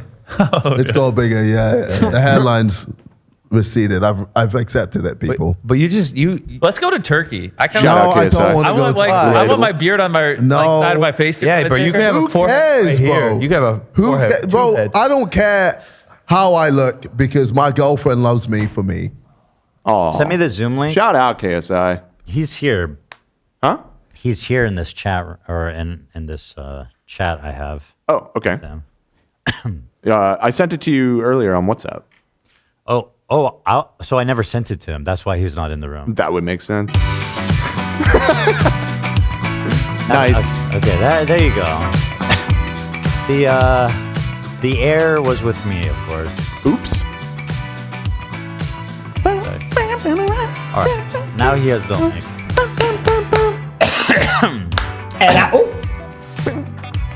Did I miss the vulnerable thing? Boom. Mic drop. We've all what? Oh, I don't know. Wait, hold up. Oh, that was nice. That a boy. Anyways, what were you saying? Well, we're in relationships. Sure. And it's blessed. It is so sick. So who cares what some people online think about us? That is true. About, my forehead or My only pushback would be what? I think some people think I'm cooler than I actually am. And My God, dude, kill me. Literally fucking kill me now. Let the rapture come. I'm ready for the end. part of that coolness is not looking like a bald ass bitch. What? Jesus, bro. Whoa. No, bro. Why did he? What the fuck? That just blew me away too. It was just like so mean. And you kind of missed it because you were messaging him, but the whole beginning of that was KSI talking about how he's accepted that his hair is going and that he doesn't really care and he doesn't care what he looks like because his girlfriend loves him the way he is and all this stuff. And that's what Logan came back with. I like how he starts it up with this like false humility, like I'm so great, and also you're a bald fucking bitch. Like a double header. And it's blessed. It is so sick. So who cares what some people online think about us? That is true. About, my forehead or My only pushback would be what? I think some people think I'm cooler than I actually am. And part of that coolness is not looking like a bald ass bitch. What? Let's see that hairline, bro. You got half your hair over your forehead for a reason, True. bitch I don't, ass. yeah. Whoa. No, bro. That was so mean. Whoa. But the thing is, Like my father. Oh, okay. Like my bald ass dad, who needs a haircut, by the way, Dad. If you want Okay. this. Here's this. I Back in the day. think we should Logan is so clearly on another level than KSI. Like you were grouping them together that they're both douches, and it does seem like KSI is a little douchey, but You're right. Logan's in another stratosphere from You're right. KSI. Because in that clip, KSI, it seems like he can kind of get real, at least a little bit, and show some humility. Totally. And self-awareness. But Logan just nothing, man. Yeah. Nothing there. Yeah. That's true. You should be fair about that. I would get bullied for my big lips. People were like, "Oh, your lips are so fucking big. calling me monkey this, monkey that, da da da da da. Dang. And yeah, bro. Back in the day, it was mental. Mr. Beast. To be honest, it's still pretty mental nowadays. But anyway, and now you got women doing plastic surgery to get lips like mine. You know what I mean? Things Look at that. change. Yeah. So I just, what's the point? I was trying to. You're coping because you're bald. That's what Logan's about to say. Okay, and then he's here, but we're so close to being done. I'm gonna blast through these. Jimmy says he used to be bullied. Yeah. That's actually gangster. Yeah. Oh, Actually, he just does it. He's a third grade mob boss. Yeah. That's actually gangster. yeah. Oh, wow. Did you ever get bullied, Jimmy? That really. That No, shocks me. that's such Really? a lie. That's surely. crazy. It shocks you. For sure. You want to elaborate? I just feel like Not all of us played. What were you? High school football, wrestling? Yeah, but I was little, Jimmy. I got bullied. Well, sure. Yeah, you were a nerd.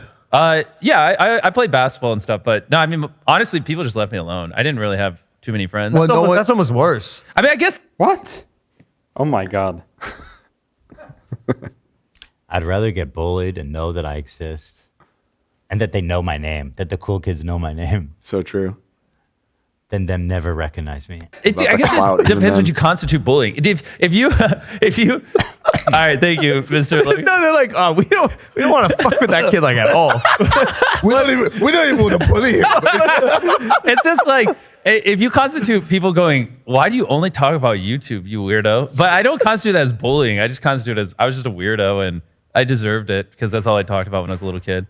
And look at you now. Yeah. Why when you I still only talk about YouTube and occasionally lunch now. when you became the number Were you bullied, Jimmy? No. You're lying. You fucking liar, you little You're bitch, lying. nerd ass bitch. Of course you got bullied.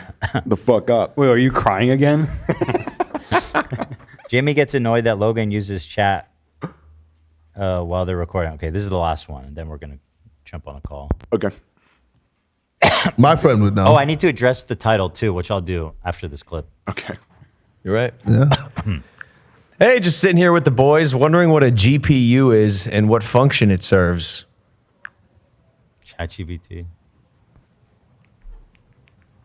A GPU, or graphics processing unit, is a specialized processor designed to handle and accelerate the rendering of images, animations, and video for your Retention display. is plummeting right now. It's what powers all the graphics in video games, visual It's effects. nice knowing you guys. Thanks for watching what you did watch. It works alongside your CPU. Well, might as well just end the podcast now. But I'm with Jimmy. This is why you don't know what a GPU is, because you don't fucking pay attention. I pay attention, but I also want them to be entertained. Bro, Gosh, dang it. retention did go down. It's a little late. You're at the end, but he's right. That was insane. Horrible. I hate Logan. He's a psychopath. He deserves the worst. I hate him. Scam. Well, I was kind of pointing out because you do that on our show a lot. Where you No, but the way I do it is way fucking more interesting and engaging than that. Yeah. You think so? I don't know. It's like that, only like 10 times longer. He used the voice. And it doesn't read it out loud. Yeah, I like the voice No. a lot. Bro, It was you helpful. all are doing a shtick, and I appreciate that. Nope. You're all pretending like it's not funny when I do it. But I know it's funny because guess what? I'm the comedian around here, and Right. and That is trust me, true. nobody has You have- the right to question my credentials. You have that certificate. That's right. I forgot. From the magic. There should be a magic house. From freaking clown college. For clown. I got a degree from clown college, bitch. It's a podcast. He's shooting the shit with the boys. What? Oh my god. Speed did? Speed hurt himself? Wait, can I? Is there a clip? Or He do tried to do a backflip on. No, because he exaggerates All his. right. Yeah, I mean the whole thing is pretty wild. Yeah. You got the gist, though. You got the gist. So to address the title, the title is what's the title? I haven't been well. Oh yeah, so excuse me, goddamn. A lot of people have been saying that this is the hot new phrase from the kids, crashing out. Hassan was on a stream saying that I'm having a quote narcissistic crash out. I don't know what exactly that means.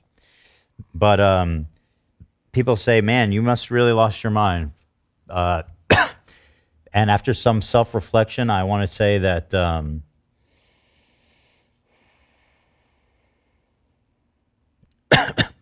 I apologize for nothing. I feel grounded and centered. I feel like standing on my principles proudly, and I apologize for nothing. Wow. I did not expect you to say that. Nobody did. Nobody expected it. It was truly shocking. What a twist. Well, no, I want to make it clear because people, I think they think that they're going to bully me into being like, maybe I do need this. Maybe I am crazy or something. It's like, no, I am crazy. I mean, don't get me wrong, but like, not more than usual. Just that's the baseline. That's the funny thing. It's like y'all have been fans of me for years, and now I'm crashing out. It's like all of a sudden when I disagree with you, You've been crashing out since I'm not even disagreeing. 2012. Exactly. The only thing being crashing is these nuts on your mom's fucking chin. Whoa! Bitch. Easy there, Tiger. Like Come on. two thunder fucking claps. Pow pow. All right, let's call. Okay. Do you want to do a little setup or anything, or should I just let the You can bring him in. Okay. I'll do it with him. Okay. Stand by. Stand by. Just a moment here. Okay, getting connected. People don't have waiting music like we have. Nobody does it like us. I don't think so. In fact, I know so. What you eating, love? Some taco. Taco spot? Yeah, Tacos Gavilan. Is that the place to package it up? Yeah, it is. It's my go-to. What kind of tacos you get? Huh? What kind of tacos you get? I got 6 pastor. That's my shit. I always get pastor nowadays. When are we gonna dance, Lord? I like the fattiness. Is it a little sweet? I wouldn't say so. It's more of a. It's I think marinated pork. I think I got it. Yeah, I think it's pork. It's pork. Yeah. Mm-hmm. It's just I don't eat it that much. The few times I've had it, I thought it was. I wouldn't say it's sweet. No. Sweet or something. Try it again. It's usually it's the thing that they shave off. Yeah. So busting. Oh yeah, it is sweet because you get a pineapple on it usually. Okay. Yeah. I don't like. I don't know. I want my. I don't like the sweetness in the taco. That's just a preference. I get it. But I mean, people love pastor. You're not the only one. No. My God. It, I'm waiting for you, Dan. By the way. It replaces. You know how I like kebab a lot. Yeah. Kebab is shaved, at least how they do it in my hometown, and it kind of reminds me of it a little bit. You So it like feels- shaved meat? Yeah, especially pork, shaved pork. It's my shit. I love shaved meat. You're not wrong. Yeah, something special about it. Excuse me. Hi, Mr. Lonerbox. Hello. Hello, Mr. H3. I can see you. Can you hear me and see me okay? Yeah, I hear you and see you. Actually, you're a bit quiet. Let me turn you up. Excuse me. Thanks for calling in. I know it's super late. What time is it there right now? Oh, it's only 11. And Oh, I'm a that's bit not of a bad. night owl, so I'll manage it. And you're in Scotland, right? Mm-hmm. So are you a native to Scotland? I'm unaware of your background. I know you're Lebanese by background, but I don't know. Did you move to Scotland or were you born there? No, my family's Lebanese. I was born in Scotland. My dad's side of the family is Lebanese. My mum's side is Scottish. So I've lived here almost all my life. Oh, Lived in okay. the Emirates for a little while. Been to Lebanon a couple of times, but mostly Scottish. Yeah. So the reason I wanted to talk to you is just because I've been talking a lot about Hassan and people like him and how I don't agree with their brand of like leftism. I myself am a liberal and a leftist, and I think in an effort to be more productive in this conversation, it'd be good to introduce people to somebody on the left that I do think is great, and that I do think people could watch and enjoy and get some political analysis from. So that's kind of like the motivation for having you on, and yeah. So you were looking for a Hassan alter? It's a lot of pressure, but okay. No, it's a full-on Hassan alternative. You are tapping in and coming into the ring. No, I just think you have a good perspective. I mean, where do you come from? You're definitely a left-leaning guy, but I feel like on certain topics where people go super far left, you have a more like nuanced and thoughtful take. Yeah, so I've been pretty much on the left since I started caring about politics, barring like a small, like 14 playing World of Warcraft and listening to crazy like right-wingers online. That was maybe my one phase, but it lasted like a few months. And then after that, I've basically always been on the left. Was definitely a lot more farther left when I was younger. And then I think since I started making content about 4 years ago, kind of two things happened at once. One was I noticed that what I understood to be like the 21st century version of like a socialist or a democratic socialist was very different to what a lot of other people online saw as socialism. I kind of thought the whole USSR simping and anti-democracy and liberal values was just a thing of the past. But that happened. So I kind of realized that there was this whole tanky authoritarian sphere that I didn't identify with at all. And then I also realized that just after doing more and more reading into particular topics, because I was actually creating rather than just watching other creators, I realized that I didn't always align with exactly the same conclusions. So I think the first example was Ukraine. Mm-hmm. What I would normally do in my 20s was I would just, if I wanted to know something, I'd see there's an issue, and I'd say, okay, what's the left-wing commentators saying about that? And I would tend to just go with that and trust it. But when Ukraine happened, I decided that, well, I'm a creator now, I should probably just dive into this myself and see where it gets me. And I realized fairly quickly, after reading more and more about that conflict and the history and what was going on now, that I didn't align with the far left position on it at all, really. That all this talk about we're going to hand-wring about the Azov battalion, like a group of like 1,000 or 2,000 people at most, some of whom the were so-called Nazis. Nazis, And yeah. And this is why we have to like this, and that's the level of purity testing that we're going to do to let a country of like tens of millions of people not get the arms that they need to defend themselves. I thought that was kind of ridiculous. Or conspiracy theories about a US-backed coup in 2014 in the Euromaidan. So I very quickly realized that there was this whole pile of things that I didn't really identify with coming from voices that I trusted. And then from then on, I've come across that maybe a bit more often. Still lean pretty far left compared to the average person, at least in the UK or America. Like I definitely align with social democratic policies. I like workplace democracy. I think governments should support more of that. But yeah, definitely a little bit different from what I understood the left to be online. Yeah. Yeah, I kind of went through the same thing that people saw here, is that I didn't really understand what, like, I thought socialist, when I heard that, I didn't really think like, oh, communism, like Marxism. I thought like social democracy, like Bernie Sanders. But when I started talking about like communism with Hassan, and then right afterwards, October 7th happened, I started to like realize that this, like, in my opinion, this like left wing, like tanky adjacent shit was so fucking nasty. And I felt like I had to get away from it. Like it was just scared me. Like, what the fuck? It was crazy.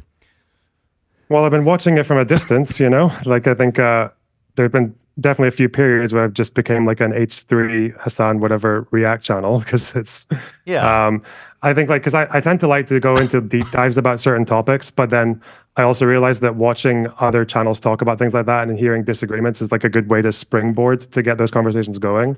But yeah, and it's difficult to assess proportionally, because in the real world, people who lean that far left to a point where you've got like authoritarians and tankies or Hamas supporters, it's like there's not that much of that outside. Right. But I guess because they don't have that much political power, they have invested a lot of effort into getting a very strong presence on social media, and also bleeding into normie spaces as well, which is a little bit more bothersome because they might not get the votes, but like that's where an increasing number of people are getting their information from. Right. More young people get their information from the internet, and that's going to keep on going up and up. That's not going away.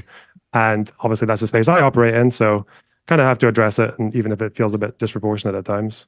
So when I hear you talk about like Israel, Palestine, or Ukraine, I feel like you have like a really deep understanding of things. I'm curious what your research or like academic background is on this stuff. I have no academic. So I got a degree in sociology, and then that was in about 2012, 13. And then I completely ditched it and just spent the rest of the decade doing music, like music production, teaching, performance.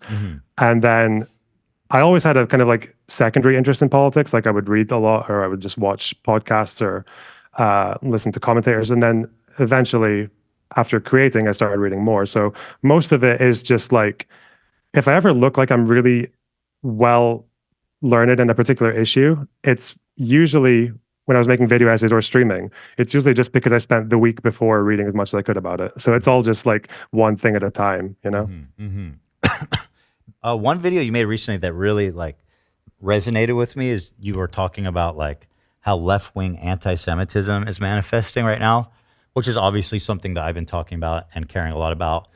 I find it's really hard to explain it because there's so many levels and there's so many different like ways to obfuscate.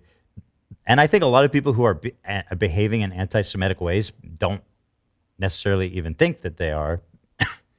And you explained it in a way that really I thought was good. And I was wondering if you, kind of what your take is on the whole left-wing anti-Semitism. Like, where's it coming from? How's it manifest? Yeah, I mean, I hope I remember what I said, because that honestly to me is just one of the most difficult questions to navigate, because people don't talk about anti-Semitism all that much. A lot of even Western countries that have very good education systems and where every other year in high school or even primary school, they ask you about, like, they teach you about the Holocaust and World War II and all that. But even then, there's so much that gets buried. Like in the UK, for example, like no one knows that the British basically purged the Jews like 2 or 3 times across the last 1,500 years. We learn all about the Scottish versus the English in Bannockburn. But we don't learn that Edward I, the Hammer of the Scots, the guy who fought with the Scots, he was also the Hammer of the Jews. He borrowed a bunch of money from Jews and then didn't want to pay them back because he had fought the war with the Scots. So he just deported them all. He just purged them, and they weren't allowed back until like 500 years later. So, but that's just something that never gets brought up. And then even to this day, the UK still has a fairly low Jewish population, Scotland even lower. When it comes to left-wing anti-Semitism, it's like, it's really hard to navigate because I don't think the majority of people who appear to be doing anti-Semitic things, who are on the left, are doing it out of any conscious dislike of Jews. Like none at all. I think that it doesn't, in a right-winger, it's obvious. Right-wingers don't trust Jews. Like right-wing anti-Semites think Jews control the world, run the banks, have a secret plan to destroy the world. But for left-wingers, it's a lot more opaque. And I think their issue is more that they arrive at anti-Semitic conclusions and anti-Semitic sentiments completely by accident. Okay, I'm trying to think of how to explain this in a quick way, but the way I think it works, and I'm still kind of mulling this over time, I think since the Cold War ended, I think a lot of like revolutionary communists or tankies or whatever ended up kind of lost. They didn't really have a story anymore because the big bastion of anti-capitalism was gone, right? So once that was done, I think people felt like they were in a position where, okay, well, we're not going to get global communism anytime soon. Like the great superpower war is done. But what we can support is anything that kind of threatens the global capitalist order. I think like in Chairman Mao's little red book, I think he literally says, anything that is good for the enemy is bad for us. And anything that's bad for the enemy is good for us. Which seems really irrational, but it's not that irrational by their own logic, because you ever heard like sort of like communists say things like, oh, every time there was an attempted revolution around the world, it was squashed by the West. Every right? time, yeah. Containment, yeah. And to an extent that did happen. Like that was US policy, was containment, stop it spreading at all costs.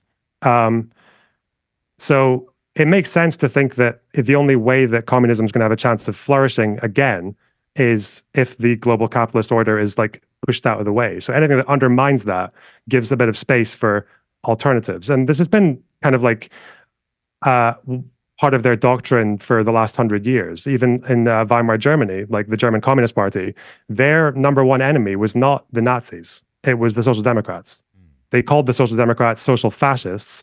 They basically, at certain points, actually aligned with Nazis on particular issues to try and get the Social Democrats dislodged from power. When it happened when the Nazis took over in 1933, the party line from the Communist Party backed by the Soviets was that, like, basically this is good that the illusion of liberal democracy and social democracy is out of the way. And this Nazi thing is just a kind of blip. And then after that, the workers are going to rise to class consciousness and we'll have a revolution, like a Soviet Germany. So they maintained that line up until the mid-30s when they were getting killed. Right. Right. So how does that lead into anti-Semitism, where they're like, it's basically an anti-Western philosophy?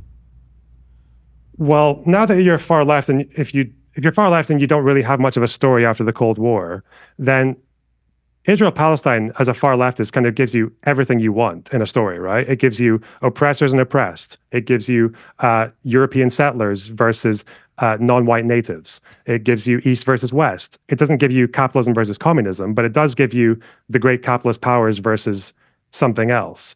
So it's a big focal point for a lot of things that leftists care a lot about. And when you can, and for a lot of very complicated reasons, people get fairly disproportionately obsessed with that particular issue. And if the goal is, like, if we see that Israel and America are kind of like representatives of the global capitalist Western order, then sometimes people who don't really have that much else to support in the world in terms of communism or anti-Westernism is they'll find themselves eventually accidentally falling into supporting groups that oppose Israel, even if they are some of the most rabid anti-Semites in the world, like the IRGC or the Houthis or Hezbollah. And I think that's more or less what happens. I think they hate Israel because Israel is backed by the West, and if that means tolerating the anti-Semitism of Houthis, Hezbollah, etc., that's kind of just worth it. And if it also means occasionally repeating their propaganda points or whitewashing their anti-Semitism, then so be it. That makes sense, because like when I look at these people on the left, like I know that they're not like they're not racist and hateful people, but it's so hard to like explain it because, like you said, it's almost incidental. It's like accidental. And yeah, I think the way you said that makes a lot of sense. That the other thing I've noticed about these like ultra lefty guys that kind of trips me out is how much they hate liberals. Like they hate liberals more than anybody. Like they think liberals are fascists and essentially no better than like fringe right wing, radical elements in the government. And I always thought that was so crazy because I love liberal democracy. I think it's fucking awesome. You know what I mean? And when I hear these people talk, it seems like the personal freedoms that we enjoy, religion, even the freedom to have to control what happens in your own workspace, right? Or speech, press, all this stuff is stuff that they don't necessarily even believe in. In fact, a lot of that stuff is probably something that would need to go under state control for the communist takeover to work, seems like. Yeah, it's hard to always get into their heads, because I can say that I used to enable a lot of, like I used to attract a very authoritarian, like far left community, but I never really went that far myself, even back in the day. So it's like, I think in a sense there is an internal logic to it in a way, because again, like liberal democracy is what, or social democracy essentially, is what saved capitalism, right? Like that's what they'll say about Roosevelt or about the New Deal or the welfare state in Europe or the beverage. Like the idea of those things is that they allowed capitalism to survive and to basically gain the consent of the people. And although you could argue that, well, if it also results in raised living standards or anything else, then that could give people the breathing space to start thinking about alternatives for society. I guess they just don't really, buy that.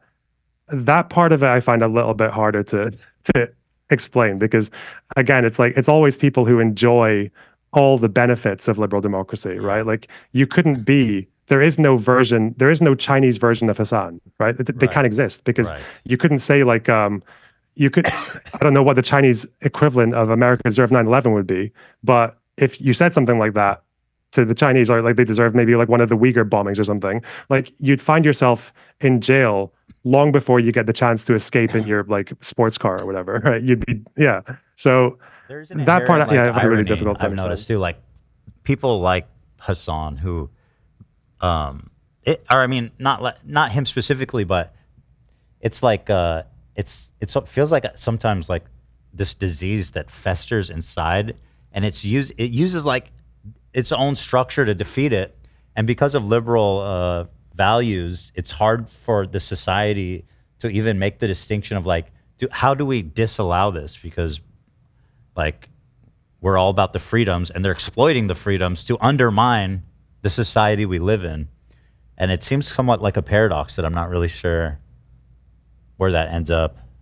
I mean, that's always been one of the strengths of like a liberal democracy, though, or especially social democracy, is that it is good at hosting its own critics more so than any other or like a regime. Right. And I think for the most part, that's probably okay. I guess we are entering into a new phase where social media and disinformation and post-truth and everything is really hard to control. And the fact that but unfortunately, I think that side of things is probably getting a lot more weaponized right now by the American right? Like with Elon Musk buying Twitter and then using it to amplify things that he likes and to purge things that he doesn't like, and doing it with Russian money, doing the fact that it's like all these conspiracy theories that you would normally hear right-wingers make about the Democrats, for example. Dude, yeah, that trips me out. Elon is literally like straight up George Soros. Like everything they thought George Soros was, he's like, that's who I am. Here I am. I'm fucking doing everything we said he was doing. And everyone's like, yeah, that's awesome. We love Elon. And they're proud of it as well, right? They're like, there was that clip, wasn't there, when they were saying, "Oh, who is the right wing George Soros?" And Elon Musk is just like, "Yeah, that's me." Oh, yeah, and then they clapped. I thought we didn't like it when people did that. Yeah, it's kind of mind bending. Yeah. Going back to like the Middle East, one thing that drives me crazy is the admiration that you see from Western leftists for organizations like Hamas and Hezbollah.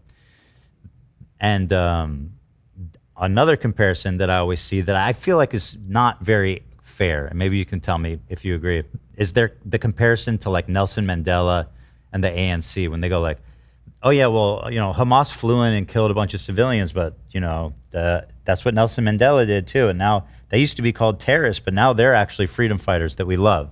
It seems like not an honest comparison. It's interesting how people who accuse everyone else of being Orientalist are so quick to generalize oppressed people from very different circumstances who did very different things and basically made very different decisions. If you're comparing Mandela to Hamas or Mandela to Hezbollah because they're both labeled terrorists by some people, I'm sorry, saying that, Mandela was labeled a terrorist, well, okay, ISIS were labeled terrorists. So would you say that? Like we'd say, oh, ISIS were labeled terrorists. Well, so was Mandela, so big deal. Well, no, some people can be incorrectly labeled terrorists and some people can be correctly labeled terrorists. Mandela, in his own words, was completely against what people would mostly describe as terrorism. When he was actually arrested for the first time, when he was on trial, I think in the mid-60s, after the ANC had resorted to a level of violence, now what type of violence matters, he explained his position very clearly. He said, well, we tried to go on strike. They made it illegal. We had our party, the ANC, they banned it. So we had, even though striking was illegal, we held protests anyway. We held protests that we weren't allowed to do just to see what would happen or to see if we could make a good impression. And peaceful protesters were massacred at Sharpeville. So they decided that they had to pursue something else. They had to go underground. But even then, in his own words, they chose between different kinds of resistance, different kinds of violence. You could go for a revolution, you could pursue terrorism, you could do guerrilla warfare, you could target soldiers. But the option that Mandela chose was what he called sabotage. It was to attack government infrastructure like power plants, or to interfere with the railways or the telephone communications, or to pull down pylons, because the whole idea was that the goal was to make this system, the apartheid system of South Africa, ungovernable. It is not sustainable. And because the black people were the majority in South Africa, the large majority, if we do this, then you are going to be forced to concede, because otherwise the state's going to collapse. And he specifically said that he chose to do that because sabotage did not involve loss of life. His exact words. He also said that it offered the best hope for future race relations, because bitterness would be kept to a minimum. These are his exact words. One of his things that he said that I feel like is always overlooked is that I know that he wanted to avoid violence as much as possible because he knew it would make reunification like difficult or impossible, and that's like, there's like a empathy there, or like not even an empathy, but like just pragmatic perspective where it makes sense, where I feel like people just give Hamas and Hezbollah a blank check to just fucking, kill and mayhem as civilians, and it's just all in the name of resistance. Like there's no criticism for them because they're the oppressed. I mean, you can kill babies and call it resistance. Like it doesn't. You have to actually. If you're ever gonna, I don't like it when people say, "Oh, I oppose all political violence," because the world is a pretty nasty place, and there are some times when the only way that people can defend themselves or liberate themselves or achieve their rights is through violence. That's happened in history with colonialism or with apartheid or anything else. But just explain how it'll help. Just say, how will this act lead from A to B? Mandela was able to do that. I think he persuaded people very well on that. And when things did go overboard, when the ANC militants would occasionally, either by accident or because some people just went rogue, when they did kill civilians, they sometimes took a bit longer than others, but they effectively disowned it. They didn't like that. Or people might think necklacing. Do you know what necklacing is? I forget the exact description. It's when you take a tire, because for some reason in South Africa there are lots of tires lying around. I don't know why. They would take a tire and put it around someone's chest and shoulders. They would soak it in gasoline and then set them on fire. This was seen as like an ANC practice. But even that, most of the time that happened, it was used on other black people who were suspected of being informants. And although Mandela's wife, Winnie, supported it and spoke openly about it, the ANC hierarchy, the leaders, they actually reprimanded her for it. They distanced themselves from it because they knew it looked horrible and it didn't really achieve anything. It was just like violence for its own sake. It didn't really help anyone. So if you're going to talk about resistance, it's like, no, you don't get a magic word to just say, oh, well, that's resistance and therefore it's fine. Just explain how this will help. How did October 7th help Palestinians? How does suicide bombing help them? How does Hezbollah firing rockets that you can't aim into an area of northern Israel that's full of mixed communities? How does that help anyone? How does boarding a ship that's going from Turkey to India, that's full of people from Asia and Ukraine, and kidnapping them for a year, we still don't know where they are, by the way, how does that help Palestinians? Well, the fact is it doesn't, but you call it resistance and you make a propaganda video with music and people like it. Yeah, it's stupid. I know what they would say is that it brought awareness. Like before October 7th, people were not thinking about Gaza and not caring about Gaza. But after October 7th, now it became like this global movement and dialogue about it. That's great. 40,000 Palestinians at least, by the way, it's probably more, much more, have died. But tell their relatives who survived and are walking around the rubble that you've got global attention. Israel-Palestine has an insane amount of attention from the international community. They've got, the last thing that they need is more attention, right? What they need is something that will actually work or that will actually lead them to get their rights. So even October 7th, like if October 7th had happened in the West Bank, honestly, Okay, I'm exaggerating, but I don't think I would care as much. I don't think I would either. be like. No, dude. Yeah, Can I interrupt for a sec before we move on from Mandela? It was my understanding that initially Mandela was adaptive of the Gandhi philosophy of nonviolence, but he saw it wasn't getting anywhere with him, and then ultimately he felt that violent resistance was the only way to combat the apartheid. Yeah, you're right. Yeah, but it depends on what kind of violence, right? They did resolve to violence, but their violence was damaging, destroying government infrastructure. Occasionally, people did die, but that wasn't their policy. They weren't trying to kill people. They were trying to disrupt the system and make it like an impossible system to maintain. I think between the 70s and the 80s, I think 76 and 84, I think only 71 people died in MK operations. The goal wasn't to kill people. The goal was to frustrate the apartheid system. So obviously, yeah, violence is a broad term. You said 71 people died in what time frame? Between 76 to 84, about 8 years of confrontations. Yeah, I mean, that really puts it in perspective, in my opinion. Whenever people make that comparison, it's like, well.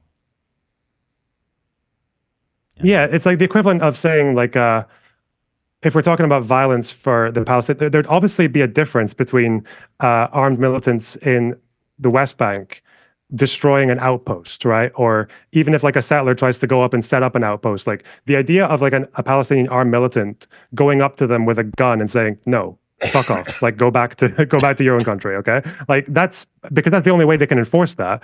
I'm like, okay, yeah, good, do it. Yeah, that I'd completely support that kind of behavior, but that's not what Hamas does. Hamas went into Israel proper and killed whoever, right?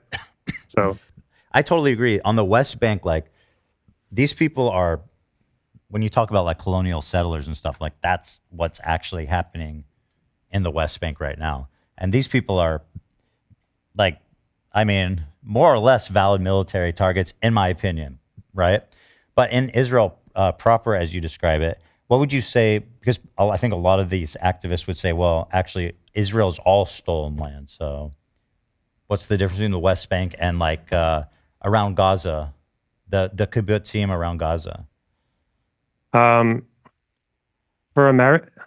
hear Americans say that, like, okay, so you would actually be fine if a Native American decided, okay, it's time, we're taking it back. We won't actually take it back. We know we won't take it back, but what we could do is we can just kill as many Americans as possible before the army comes in. Like, okay, if you concede to that, and then it doesn't make any sense. Like the idea of Israel being stolen, that's where you get into a bit of a difficult territory there when it comes to Israel being stolen land. That when people talk about colonialism and Zionism, and maybe like farther left people don't really see eye to eye with me on this at all.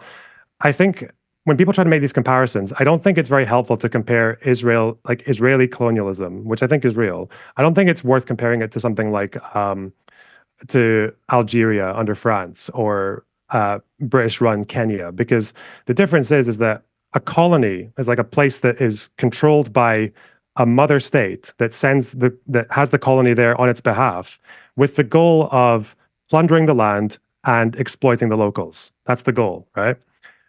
Jewish people, in large part, didn't go to historic Palestine because they wanted to enslave locals and plunder the land. What is there to plunder in Israel-Palestine? They went there because they felt like they had gone through 2,000 years of persecution in Europe. The Middle East was a bit better, but not great. And they decided that the only way that we can actually ensure some level of safety for the Jews is to have our own state, where we exist as a majority, where we can't be persecuted by another majority. And most Jews disagreed in Europe. They thought that if we become more integrated, if we get rid of a lot of our obvious Jewishness, we'll be a bit more safe and we'll just become like regular Germans or French people. They were wrong. The Jews in Germany who watched the Nazis come to power and had all their property taken away from them, some of them killed, some of them put into camps, they were more integrated at that point than they'd ever been. That was a very well-integrated German Jewish community, and they were murdered for it. So I think if there had been no anti-Semitism in Europe and the Middle East in the 19th century, Zionism would have been a really stupid idea. It would have been a complete, like, There'd have been no reason for it. It would have been completely unjustified.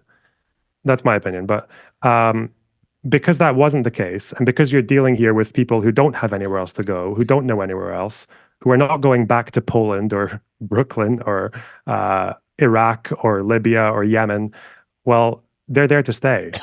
And the way I see it now with Israel-Palestine is, although the foundation of Israel was built on, I'd say, at very least problematic terms, pretty unethical actions, sometimes downright atrocities like the 48 War, those people are not going anywhere. There are two national groups who live in that area. And we know that they don't really want to share power. They don't want to share a country. So at that point, you need to say that, well, you can't just reverse histories to some ideal point. There's to some Goldilocks zone in a particular year. You have to deal with what we're given now. And what we're given now is two national groups in this land. I think the most logical thing to go from there is to separate them. One person gets their country, the others get theirs. Maybe one day they'll decide that they want to coexist in a binational state or whatever Western leftists like to talk about when they're drinking coffee. But that's not today. Palestinians need a state now. I think that's what makes the most sense. Mm-hmm. Yeah, part of my issue with this whole conversation is like, even saying like, oh, I'm in favor of a two-state, like I feel like to Hassan and his community is like genocidal. Like that makes you a Zionist, right? And again, not even from like a nationalistic, Zionistic perspective, just from a pragmatic point of view, to look at that situation and say, I think we can like lift the blockade and let everybody in Gaza and the West Bank have free reign to go into Israel and basically just, you know, fully integrated from one day, just lights are on, the borders are gone, full integration. Pragmatically, that seems like a total disaster. I mean, that would be like, all the governing bodies in those areas are pretty much dedicated to violence against the Israelis, and it would just, I think it'd be crazy, right? I mean, it would be fucking mad to do that. Seems to me. Well, even with apartheid, like the way apartheid ended in South Africa was because at the end of the day, both groups were eventually persuaded into it. Obviously, the ANC, Mandela, offered that. He said that they wanted white people to have a future in South Africa. They considered race relations going ahead. Desmond Tutu, the Rainbow Nation, it was supposed to be. And the white population were eventually persuaded into it as well, which is why I think just before apartheid ended, there was a referendum. And the white people were asked, do you want to keep negotiating with the ANC or not? And they mostly voted yes. So you can't just like dissolve the border and just expect everything else, all else equal, to stay the same. Like at that point, you're just turning a war into a civil war. So, right. And I think this bears out in the polling as well. It's like there was a poll very recently that asked Israelis and Palestinians the question: do you think the other side wants to get rid of you, either to kill you or kick you out of the land? And I think 90% of both groups said yes. I think it was like slightly more Israelis than Palestinians, but it was about 90% each. Yeah, there is a lot of distrust between these two groups. So the idea that, and I think even if you look at polling on the one state for two people versus two states, or there was one poll that actually also inserted a third option, which was one state, but an unequal state without equal rights. And the order of preference for both groups was two states first, then one state that's unequal and undemocratic. And then the last option was one state for two people. Mm-hmm. So yeah, I find that's the ironic part, is like all these people who are talking about one state's the only solution. It's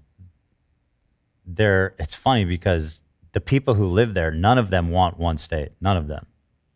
The Palestinians and the Israelis, nobody there wants one state. It's like, because they understand that it's not a viable option. It's like a non-starter of a conversation. It just seems like magical thinking.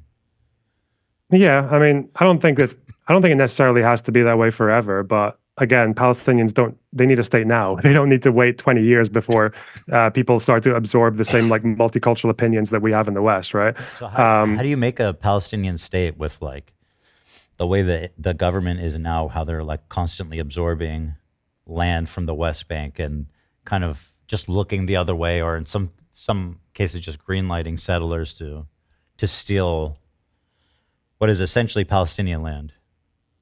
That's a pretty big question. I think the international community and the support for Palestinians should be pointed a lot more in that direction. I think there were efforts not even that long ago that involved like boycotting of products that came from the settlements. I think it was like it eventually, not too long ago, led to European companies just refusing to stock any produce that came from settlements. And it resulted in expansion at least slowing down in some areas. And people said that, yeah, this is actually hurting our enterprise.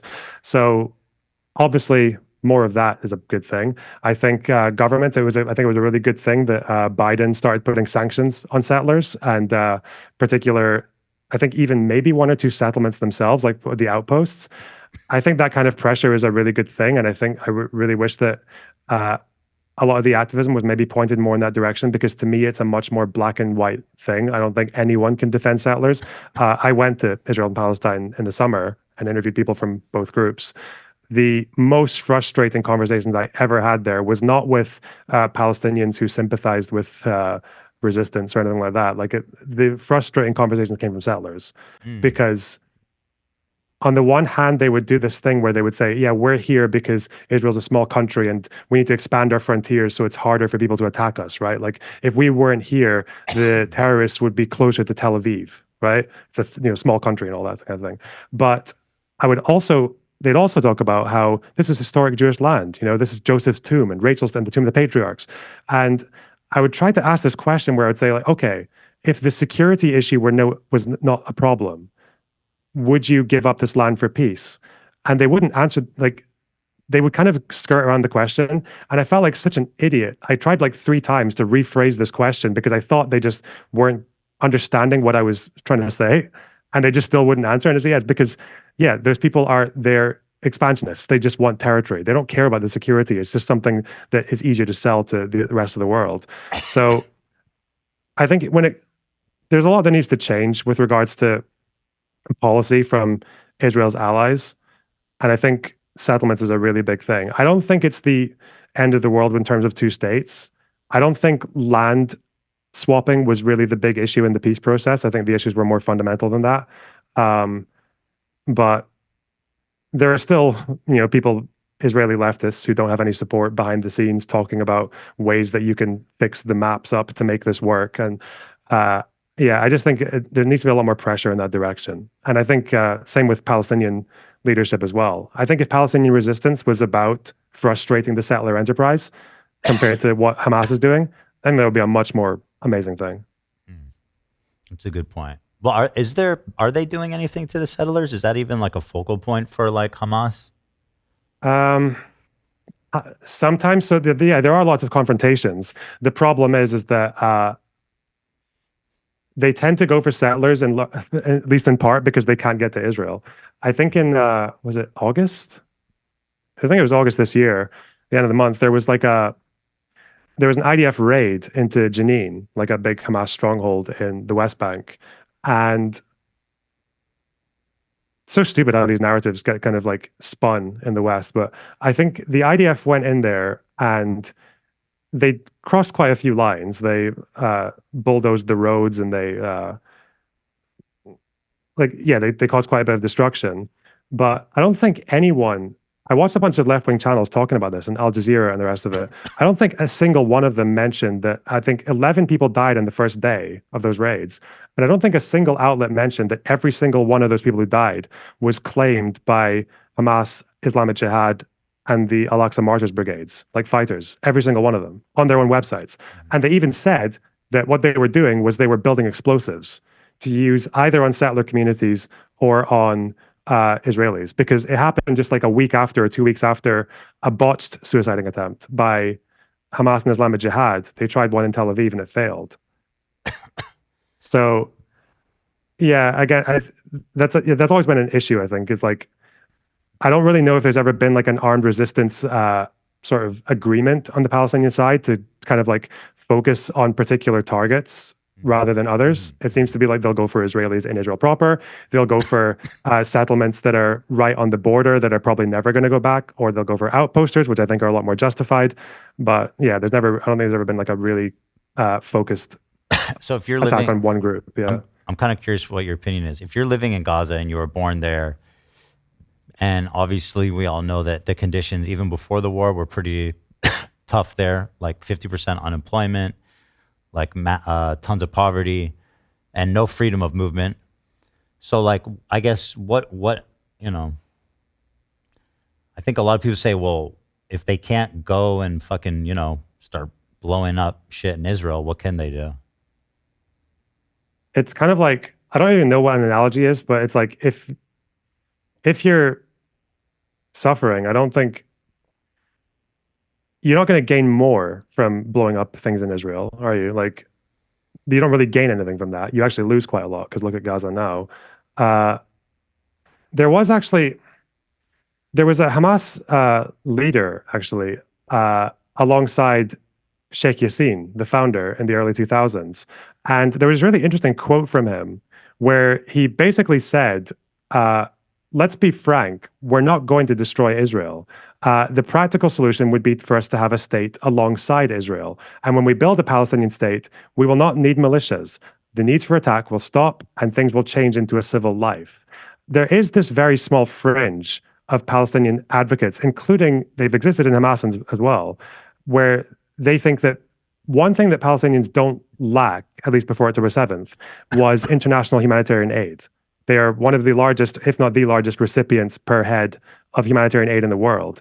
And in Palestinian groups, there's always these leaders who basically no one knows about or no one likes, is that they have this argument that they should use that aid and use whatever resources they have to build up themselves as much as they can, so that if we can't force Israel or Netanyahu or Sharon to negotiate with us, what we can do is build a de facto state reality on the ground that will eventually kind of, in the same way that Israel did, just be like, yeah, we're here and we're not moving. And maybe if we develop ourselves up, we can engage in trade and we can push for things like that. But obviously, if your resort to Israel is to just fire at civilians with rockets that can't aim, or to go across the border and kidnap people, or go across the border and murder people, well, it's like you're going to get blockaded. You're going to get them coming to you and blowing up your military installations and attacking your soldiers. And unfortunately, if those soldiers are near civilians die as well. So, do you think that happens on both sides? Do you think that happens from the IDF as well? Do I think where innocent civilians get killed? In what sense from the IDF? Like, because I'm hearing you talk about it a lot on from Hamas coming into Israel and doing that, but I'm not hearing the other way. I was just curious. Oh, what, like the IDF killing Palestinian civilians? Yeah. Yeah, the IDF is like in some ways, like the IDF they are, I guess, a professional state army, but they're the last people you would want to be running around Gaza looking for soldiers, okay? Because even if Hamas does fight in a very cowardly way, like they hide in civilian buildings and under civilian buildings, they dress up as civilians. The IDF is an army full of like 19, 20, 21-year-olds, right? These are like bedwetters. Okay, these are people who are scared, they're jumpy, they're hateful, because obviously the Israeli youth is quite right-wing. They're very angry about October 7th, and unfortunately the IDF doesn't really have a very good system of accountability, right? I think the longest I've ever seen an IDF soldier getting jail time for murdering a Palestinian, I think it was like 3 years, maybe 4. And that's since the founding of Israel. So obviously people who are on the ground who, maybe want to take a bit of revenge and all that, might just, take a bit of liberties and just kill some people who they know don't need to be killed, are not soldiers. So yeah, that's what scares me about this conflict overall. And I'm not coming at you. I don't know your content. This is the first I've heard of you. But I'm just saying overall, this movement, at least from the Palestinian side, I think we should be able to talk about it more. I agree with Ethan that people are too reactionary sometimes, and that we need to have realistic standards as a starting point.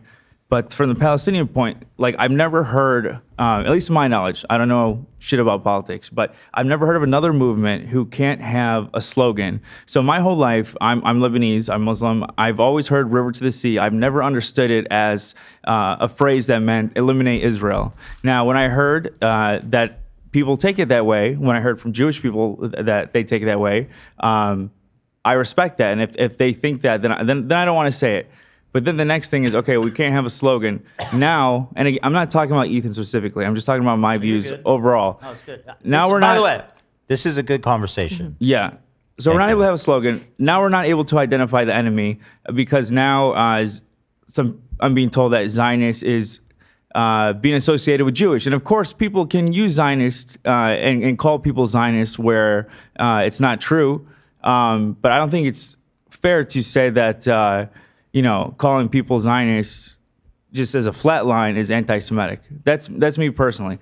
You're saying using a slogan is anti-Semitic. We can't have a slogan. We can't identify the enemy, and now we can't give aid. That's another thing too. You can't give aid because there's this fear that Hamas is going to take the aid. And either way, both sides don't agree on anything. Everyone has their own talking points, but we can all agree, at least for the most part, on the numbers, and that's what worries me. Is because this is happening. I don't know what the proportional response is. I condemn Hamas, but whatever it is, it's not this. Can I ask you, do you speak Arabic? A little bit. Okay, My I wife don't. does. You know what the Arabic version is of River to the Sea, right? No, but I do know. من الماء للماء فلسطين عربية. It means from water to water. Palestine is Arab. That's what it comes from originally, right? So it's like, I can see why, if you're Israeli, hearing that probably does sound like, okay, maybe this land is not for me. Maybe these people do want me gone. So I can see that. At the end of the day, I don't know. I don't think slogans are necessarily like the big issue. When I was in the West Bank, the kids coming up to us and trying to jump in front of the camera, they said "Free Palestine." It's like, okay. And you're looking around and like, okay, there's a checkpoint there that's all black because of the Molotov cocktails. There's people who are stuck at a checkpoint for like over an hour because people are being searched very, very carefully by the IDF. There are kids who have to go through a checkpoint out of school to get home. I'm like, yeah, this is pretty bad. Yeah, Free Palestine. Yeah, fuck this. This is awful. So yeah, I don't know. I think as far as slogans go and optics, I think Palestinians are pretty good at that. Actually, aren't they? They're actually quite good at wooing the rest of the world in terms of like looking good or being sympathetic, right? Because they have their situation is something that people should be sympathetic with.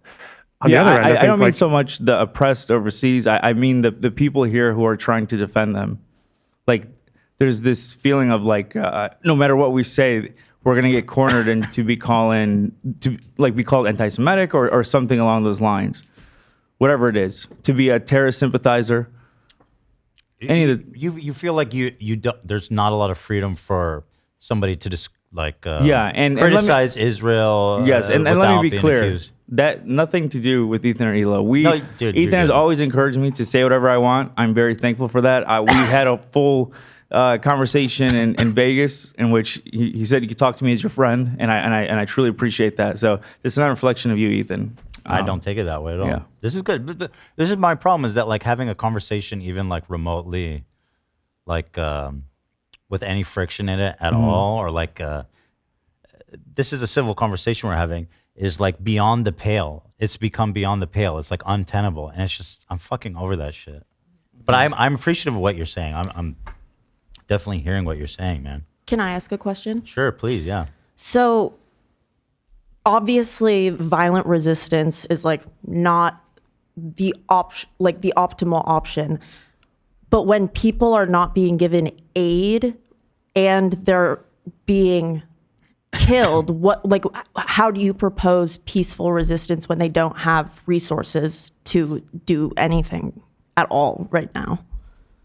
I'm guessing you're talking pre-October 7th, is that right? No, I'm talking post-October 7th. Oh, for people in Gaza. What do people propose is done right now? Because it's been a year. Like, how can resistance be shown? Or like, what else can people do to get this? Because you were saying, like, people talk about it a lot. Like, the play is talked about enough. But like, when is it not talked about enough to when like all of these people are still dying? Like, when is enough?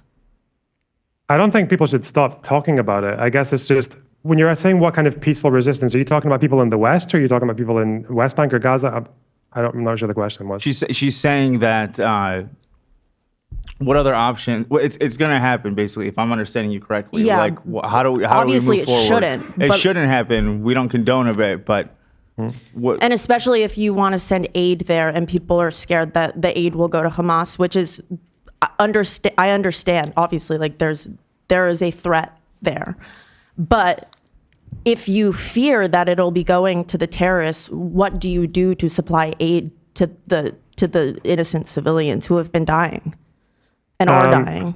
As far as I know, with international law, at least, like if you're the occupying power, you have to make sure that aid can get in. I think the American government, I don't know if you know, recently there was like a measure that was taken in October for 2 weeks where Israel basically, the IDF, I think without getting approval from Central Command, basically decided that they were going to surround the north of Gaza. And to do that operation, they weren't going to let anything in. Okay. So they did that for about 2 weeks. And then I think that was when Kamala Harris came out and said, okay, you've got 30 days to fix this. Otherwise, we're going to reconsider selling arms to Israel. We're going to reconsider our position on aid. And that's a pretty unprecedented thing for America to do. America doesn't talk about reconsidering arms to Israel very often. And then on the very next day, Kogat, the Israeli aid distributor agency, basically posted a bunch of videos saying, look, there's a bunch of trucks going into North Gaza. We got a bunch of trucks going in. So I think getting government pressure to Israel actually does go a long way. I think it actually did get them to reverse. And although I think the final verdict from America was that Israel still could have been doing better, that they had at least they stopped what would be the equivalent of like a medieval siege, because that's what it was for those 2 weeks in October. So I think the problem is like, I think people are just very disproportionate with the ways that they make complaints. And then when you get disproportionate and when you exaggerate or when you throw in false things, then you don't really know where the solutions are. So for the last year or so, when people have been saying there's an inevitable famine, and like a famine is like you've got thousands of people dying of starvation like every other week. And obviously that didn't happen. But it means that people kind of like skip over what the actual issue is, because what should have been happening, I think, and what I think could have happened more from America was more pressure on Israel to actually facilitate the movement of aid throughout Gaza. Because the big problem is that, like aid agencies don't really want to go to certain areas because they're too dangerous. Sometimes places will be so lacking in aid that when they do send a convoy in, it gets rushed at and then people get shot. So it's like, I think that's probably, it's like when you assess it proportionately, I think you can come to answers a lot more easily. I think your question is more like people in Gaza, right, who have no access, they have no means, they can't, I mean, they're basically just like totally fucked, right, in every conceivable way. You're wondering, like, how do they resist? Yeah, and how does this whole new generation of children like not become Future terrorists, I'll say for you. Sorry. Yeah. Like Yeah, that, that's it feels what like you're saying. it, sadly inevitable. Like all of these people, their entire existence will now be based on the fact that their like friends and family have been massacred, and their homes. Yeah, sorry, I get what you're saying now. Yeah, like how do you that's stop that's a really hard question. So I think the only thing I think is like maybe 5 or 6 months ago, maybe a bit less, I think American intelligence agencies were basically in agreement that Israel has achieved almost everything they can militarily by now. Like the only thing they can do left is like they go to an area, they take out the Hamas guys, and then they leave, and then Hamas tries to regroup, but they're regrouping with less resources. There's more buildings destroyed. So Israel goes in again, and it's like a diminishing return, and they're just going to weaken and weaken and weaken until there's just nothing left. But I think the only thing that can really happen for Gaza is, and this has been floated around since the summer, is that there needs to just be like a certain, like starting with one area at a time, of taking a zone that the IDF has been able to clear Hamas out of, and to just find whatever agency or any body in the world that isn't Israel, that isn't Hamas, can come in there and start to rebuild. And obviously Netanyahu, because he's a piece of shit, is obviously not really interested in pursuing that option by now. But I think that's really the only thing that can happen. Like, there's no future in Gaza with Hamas.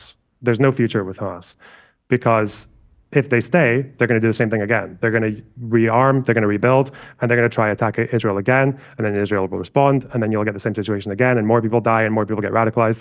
Like, yeah, they're a very self-perpetuating organization.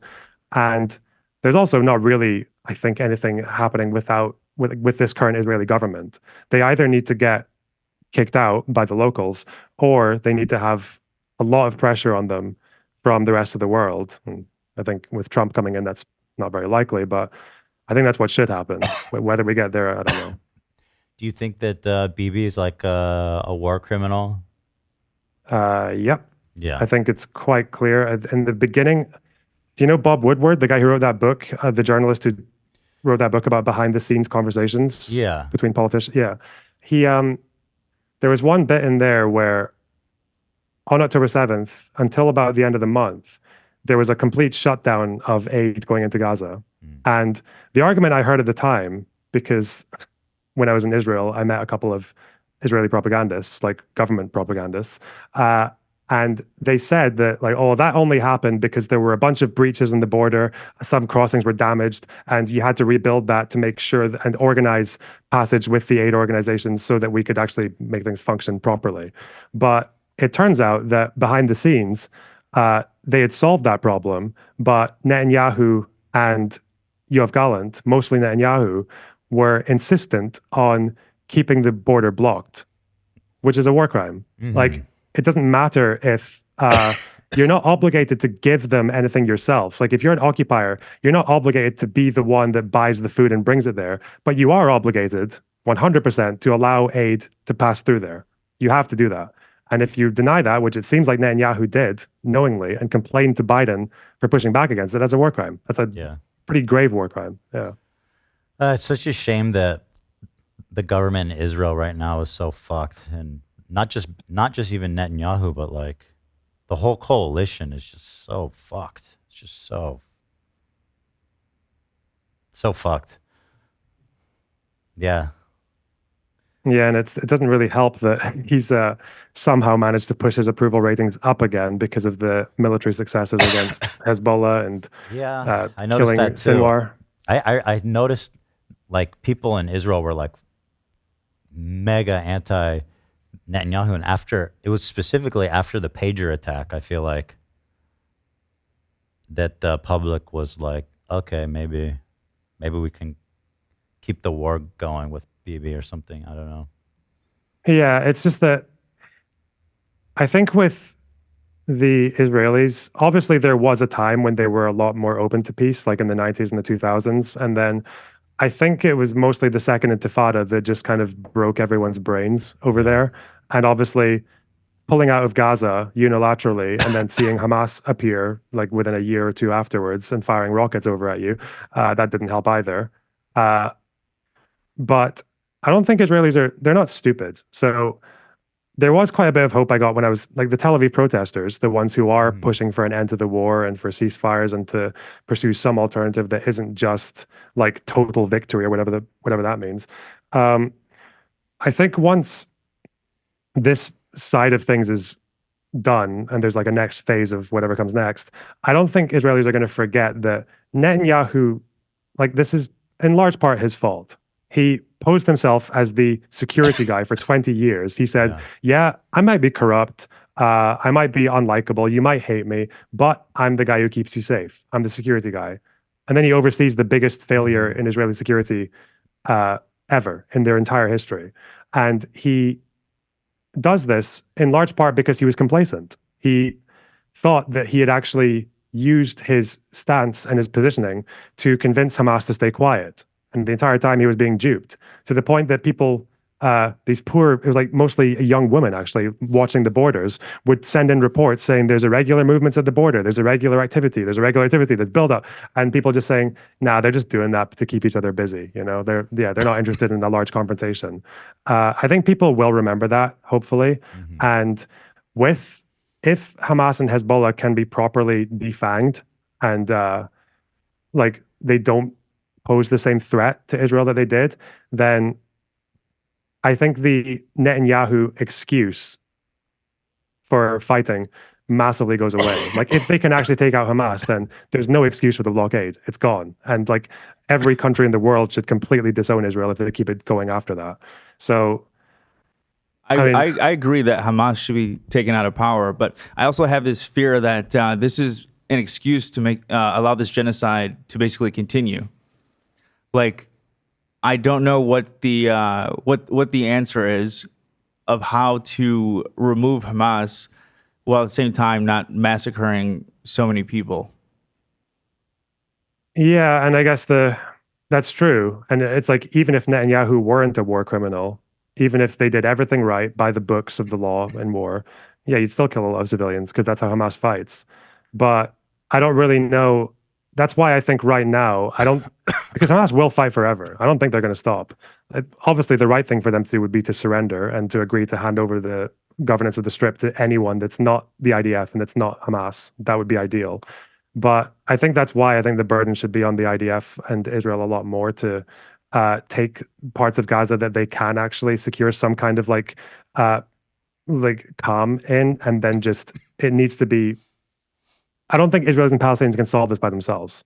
I think America, wherever else, Saudis, Emiratis, Qataris, I think the entire world needs to do something about this. Like, and we've done that after wars in the past, like in World War II. It took the rest of the world to repair the damage caused by that. This is not the same damage as World War II, but it's going to take international help, and I don't think it's going to happen alone. But that's kind of what Gallant was saying, to go back to this really silly controversy, in my opinion, is that the military objectives are done, and he doesn't understand why the IDF needs to be there any longer, and he wanted to withdraw the military, which seemed like a good voice to have on the cabinet. And then, Netanyahu fired him. So it's, Yeah, but he's kind of a fucking nutty in his own right. I never said, listen, I never said anything about his character. Yeah, no, I get it. I mean, I said, it's so funny how people twist it. I said he's a moderating voice on the cabinet. And then people say, oh, Ethan said he's a moderate. It's like, that's totally fucking different. But, and I think this is so stupid because, like, I'm trying to have a productive conversation about this, and it just turns into like, oh, Ethan defended Yoav Gallant, or I don't know, stupid. It's not really worth it. At the end of the day, there's not really that much, because I had these problems as well, but it's not really worth getting hung up on, because Gallant did say that pretty horrible thing at the beginning about no food, no aid, like human animals, whatever. Yeah, like you don't need to like him. At the end of the day, like everyone in the entire history of Israel-Palestine has done horrible shit. Everyone said and done horrible shit. Everyone, like any Palestinian leader that you like, look into their past. They've said something crazy, anti-Semitic, or supported some kind of like terror or anything else, or like even Arafat. What was he doing for the entire 20th century, right? He was coordinating attacks on civilians, like hijacking buses and killing civilians, hijacking planes. People still saw him at the end of the day. Was it wrong to say that at one point he was a potential body for peace in the region? I mean, he was. He made steps. He put forward olive branches, right? It's okay to say that about him, right? It's okay to say that about Mahmoud Abbas or anyone else. So, yeah, Gallant compared to Netanyahu was more moderate. Yeah, that's okay to say. And yeah, he wanted to end the war. Yeah, or at least he wanted to withdraw. I don't know, but yeah, I mean, he's fucking. Yeah, he's crazy too, obviously. You know yeah, what I mean? Still a right winger, but he, at least on that particular issue, yes, he was a bit more moderate. Yes. Yeah. There you go. See? I have a question, because you said that it should begin with Hamas surrendering, but not to IDF or Israel, to a third party. But what if they don't? Okay, let's say they don't. Is it okay then for all of these innocent people to keep dying until they do? How do we? No, I don't think it's okay at all. It's never really okay when. So how do we die, target the Hamas terrorists without hurting innocent people? I don't think you can. There's not really. That's Hamas chooses to fight on those terms, but that's also why I don't think it's the IDF's like. That's why So if this Hamas total is doing victory it, then- doctrine. Oh, I'm sorry, didn't mean to cut you off. But if Hamas okay. is doing it, then IDF is okay to also do that. And like we're talking about the proportions and numbers here. Several So, more Palestinians are dying. Yeah. So there's like I don't really like the legal arguments because they just sound really cold. I think in terms of like the way that laws work, there are like arguments that the IDF can make and get away with because they can basically just say that, yeah, if you hide behind civilians, then, and that's the only way we can get to you, then we're going to have to do a strike that's going to take out the people that we're targeting, but also the civilians. But like, I don't really agree with that to the absolute end, because the problem is that you're going to do that for decades potentially. Like you're just going to be fighting a permanent insurgency, which is why I think they should focus a lot less on, well, let's just get the bad guys and whoever dies, fuck them. It should be a lot more on trying to live with the fact that Hamas won't stop, but also to think of ways to build up alternatives in Gaza. And that's a much harder thing to do. It's a much harder thing for the IDF to do. And I do blame Hamas for that, but I think they still need to do it.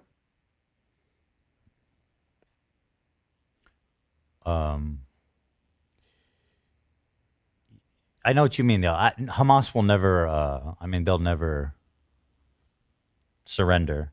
As far as I'm aware, shit, maybe I'm wrong, but it just seems like, yeah, I don't know. I think your ideas seems kind of interesting about just like partitioning pieces off and clearing it and trying to do that all the way through, but there's not really any good solutions. It's just really fucked right now. I think sometimes, and just to be clear, like I'm not like a military expert, so a lot of this is just me reading as many opinions as I can and just trying to find the one that makes the most sense to me. So pinch of salt, all that. I think sometimes when it comes to situations like this, is like there's not really a best option or even a good option. There's just like a less bad one. Obviously, there's new information that could come out about this particular conflict that would make me change my mind on what should be done. But yeah, I think right now when you just have this kind of like, it's always been the case that Netanyahu and Hamas like feed each other, right? Hamas helps Netanyahu because it keeps the Palestinians divided. He said that. He said that when he was justifying letting Qatari money go to Gaza. But Netanyahu also helps Hamas because when Palestinians think, well, there's no olive branch coming from this government. There's no one saying, let's bring back the peace process. So what are we going to do? Like, yeah, it's a shame. Did that answer your question, Lena? I don't think directly about the people who are dying, but Well, no, I just want to clarify. So you were saying that civilians are dying in Gaza. Yeah, and it's always but civilians are dying, and then there's a reason for justifying it, and I can't understand that. You're saying that the civilians need to stop dying. I mean, essentially the war needs to stop. And yeah, I mean that's the only way they stop dying, right? Is if the war stops. I don't know what the solution is.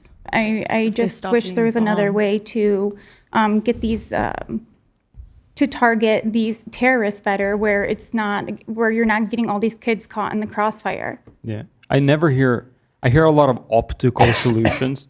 This would be perfect if this happened, but I never hear a realistic one. So you'll say this would be great if this happened, if the IDF stopped. They should stop, but I never hear like a realistic, and then it ends there. There's never any further realistic solution. For example, I think maybe a specific question is, let's say that there is an apartment building of a bunch of civilians, and it's suspected that a Hamas terrorist is hiding in the building among them. Is it okay then to strike the whole building to get that one Hamas terrorist and kill all of these other people just to get that one target? I don't think so, but I don't know who. Yeah, I would say no. Yeah, I would say no for sure. But that's what's happening, right? That's like a really. I think that's propaganda, happening. Lena. Say what? It's hard to say how often that is happening. Like I'm sure it had. Like there have definitely been moments where I think it definitely had. No, it definitely has happened. Yeah. Oh, we saw them blowing up like the aid cars with that they thought like one terrorist was in. That was just horrible. The like kitchen. Yeah, and it turns out the person who made that decision, who I think was actually fired because he was breaking the rules. They were supposed to call the aid organizations, and they didn't answer, but they were supposed to double check and check again because they knew that aid workers were using that route.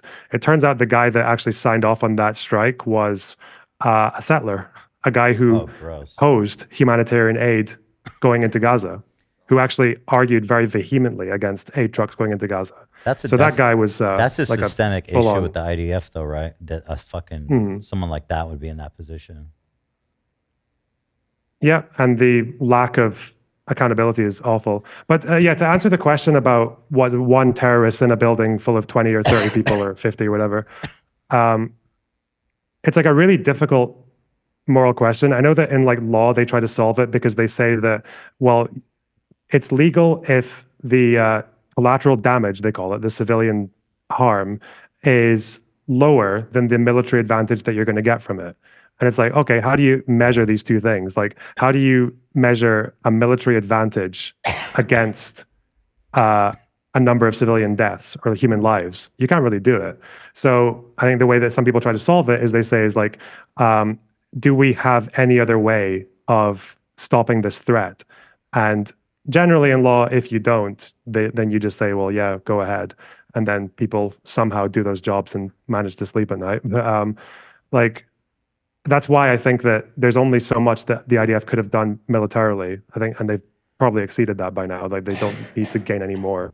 That's why they need to go and pursue other options. Well, so, and to represent like the Israeli perspective, they would say, so you have these terrorists that went and did this horrible attack, and then they retreated back into Gaza. And their bases are under hospitals. They shoot from schools. They embed themselves in the civilian population. They even dress as civilians when they fight. So, like, I guess I don't know what like the IDF, just to give them like a plausible road into dealing with that situation. Like what does the IDF do from the Israeli perspective? You know what I mean? I'm curious. I mean, I'll bite the difficult bullet. Like I think that after October 7th, there was always going to be some level of IDF incursion into Gaza. That was always going to happen. You can't just let an attack like that happen onto a sovereign country and not respond to it. That's part of what frustrates me too, is that I see so many people like jubilant, like just like, yes, October 7th was fucking the best. And it's like, well, we all know the inevitable consequence of that is going to be like terrible. And I'm not saying it's right or even justified, but it's going to be terrible. And yeah, I find it kind of ironic. Sorry to cut you off. Go ahead. Yeah, but I guess that's just like it's still, the problem with what's happening now is that Netanyahu, obviously, and his war cabinet have given the chief of staff this job, take out Hamas, but he's not doing it with the goal of allowing Palestinians to eventually self-govern or to eventually, like stop being bombed. Or he's not really going for that. We don't know what he's going for, really. He keeps saying total victory. He keeps saying he doesn't want settlers to go into Gaza. Other people in his government obviously do want settlers to go in. That's like the really big problem, is he's never made it very clear what his total like objective is from this war. Total victory is not an objective. It's just a slogan. It doesn't mean anything. And I really think that it would behoove the Western leftists, I think, who care a lot about this issue and who can actually get the government to listen to them if they are good with their messaging and everything else, to push for something like, if it was me, if I was the Americans, I would say like, Netanyahu, this Israeli government needs to acknowledge that the IDF is not going to stay in Gaza. They're going to come out. Someone else is going to have to govern that strip, and they're going to have a state. They can't just be some kind of like non-state entity forever. And that needs to be resolved. And America can influence the PA. They can influence, to some degree, they can influence Israel with like, just with words sometimes, because Israelis actually listen to Americans. They actually care quite a lot about the American president thinks. So, yeah, I think that should be, and unfortunately that just hasn't really happened. I don't think Harris really did nearly enough to push that, and Biden didn't. But I think that's what needs to be pushed a lot harder, is that you can't just have an Israeli government forever that's just rejecting Palestinian statehood. Like it needs to be acknowledged. And I think it was something a lot of activists would say. Well, actually, we deny that. I mean, I've heard Hassan say this, and it's a pretty popular perspective that Hamas does not use human shields, quote unquote, or they don't use public buildings, and they don't fight like that. I think what they would say is it's densely populated. Like, of course, how can you avoid being near a school or a fucking whatever it is, or near civilians? You know. Yeah, I mean, people will say it's another thing where people just play with words, right? They'll just, it's guerrilla warfare. Well, okay, that doesn't make it okay. Like just because you change the words to something that sounds nicer. If you want to get into a legal argument, people get really weird about. There are weird interpretations of what the law in human shields is, and no one really knows exactly like what it means to have an intent to co-locate your civilians with your military. But we know with Hamas that they do it for a reason, right? Like their tunnels are underneath buildings for a reason. They're dressing as civilians for a reason. And it's in large part Is because that they debatable don't that really... they dress as civilians? No. No. It's not debatable. Not all of them do, but yeah, it's not Or that debatable their they do, headquarters are under hospitals? Because I see people deny that too. So the headquarters, as far as I know, they moved. There's a speech from Sinwar in about 2019, 2020, where he was talking about complaints about the headquarters location and that they'd moved it. So I know that it was under Al-Shifa for a while. I don't know if I'm sure they moved it. It seems like they moved it. But yeah, Amnesty International, who are by no means pro-Israel, they actually really don't like Israel. Yeah, they said that in 2014. And they spoke about how Hamas was using Al-Shifa to torture people that they suspected of collaboration. So, and even when the IDF raided Al-Shifa, it took them like a couple of weeks to quote unquote secure the hospital. I doubt they were spending 2 weeks just like fighting through patients. You know, like yeah, there's obviously a Hamas presence there. We know that they use, you know what? If we're talking about Hassan and all that, like just listen to their own words. You can go on Hamas's website, Al-Qassam PS. They have their own obituaries for soldiers who died in previous wars. They're all listed. They'll tell you everything about this soldier's career as a soldier and what they did and what they were doing when they died and where they came from. They'll also tell you what kind of military activity they were up to. They'll tell you where they were storing weapons. They'll tell you that in 2008, when Hamas were integrated into the police forces and the police buildings that had civilian cops in them were also full of Hamas soldiers. We know that one of their military installations for producing explosives was underneath a prison. We know that that they have what's called, I think it's like the militants mosque or the military mosque, Arabic translation. Yeah, we know that the very first ever Hamas weapon stockpile was discovered in a mosque. We know that that tunnel where 6 hostages were shot in the head a few months ago had a foreign journalist, a Sky News journalist, go in and verify that that tunnel entrance was underneath a child's bedroom. So Hamas won't even hide from that. They'll admit that they have tunnels. They'll admit that they do it under civilian buildings. They'll write it in the obituaries of their soldiers. But I guess that's like, it's like a concept I call Western or like leftist Orientalism.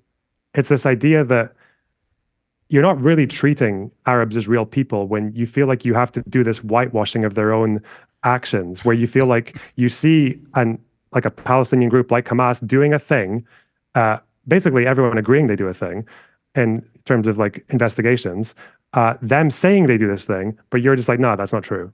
Like, you're not really treating them like real people when you do that. I guess the last thing is like Trump is president, going to be president. I personally think that is going to be a disaster for the Palestinians, unfortunately. And it seems like he actually got a lot of Arab vote in America, or like I think he got the majority of Arab men voting for him. I think they were hoping that he would lead differently, but from where I can see, that does not seem to be. It seems to be the opposite, frankly. I don't know what you see. With Trump, I mean, Trump is so good at being able to, he's so good at being able to just make everyone happy. Almost, when it comes to foreign policy, he somehow manages to do this thing where he is at the exact same time a hawk and an isolationist. On one minute, he'll talk about how we don't need NATO and we don't want these endless wars and we don't want to spend American arms on other countries. On the other hand, he's talking about how we're going to kick the crap out of ISIS and we're going to send troops in there, or we're going to bomb Soleimani, or like. So he's got a very strange attitude to that. And I think, honestly, his actions tend to just depend on who triggered him the day before, or who cozied up to him or complimented him enough the day before. He's very good at filling all the gaps. I think the advertising that they were doing in Dearborn was basically, I think they were just very cynically targeting multiple groups at once with different messaging. So in areas where they had Jewish communities, they would target them with advertisements saying that Trump's going to be pro like Israel. He's not going to hold Israel back. He's going to let them do the job and finish the war. And Kamala Harris is a Hamas person, or Biden's a Palestinian, and Ilhan Omar is like a Muslim. Fuck those people. But then on the other end, he'll go to Dearborn and have signs talking about, I think it was like Holocaust Harris, or I think or was it Genocide Joe? I can't remember. I think his crowd chanted Genocide Joe once, and he just basked in it because, well, this sounds good for the moment. Doesn't matter that it's completely contradictory to everything I believe. Who did Trump appoint again for ambassador to Israel? It was like a Christian Huckabee, yeah. A guy who most Israelis, by the way, they don't say, oh, we're God's chosen people and the West Bank is Judea, Samaria, and all that. Like, most of them don't really say it in that way. Most Israelis are secular. That guy is like, actually, I think Trump's entire cabinet is like, they're probably more extreme Zionists than most Israelis are. I think like you're those right. people. I think you're right. And what happened with Trump last time? He cut funding from the Palestinian Authority. He recognized the Golan Heights. He moved the embassy to Jerusalem, which was an incredible trigger point against Hamas. That's like one of the biggest insults you can do for Palestinians, is like fucking about with the Al-Aqsa Mosque. And didn't a bunch of settlers build a complex in the Golan? They called it Trump Heights. I don't know. Wow. Yeah, Trump Heights. He loves that. I mean, that's the thing, is like, even if you don't like what the Democrats did or what Biden did, I think he could have done more.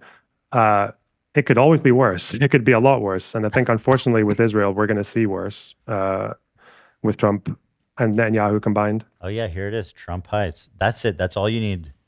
We just need a Palestinian city called Trump Village, and then he's gonna switch sides. The Trump Mosque, yeah. Trump Mosque. Yeah. Trump Heights. Wow.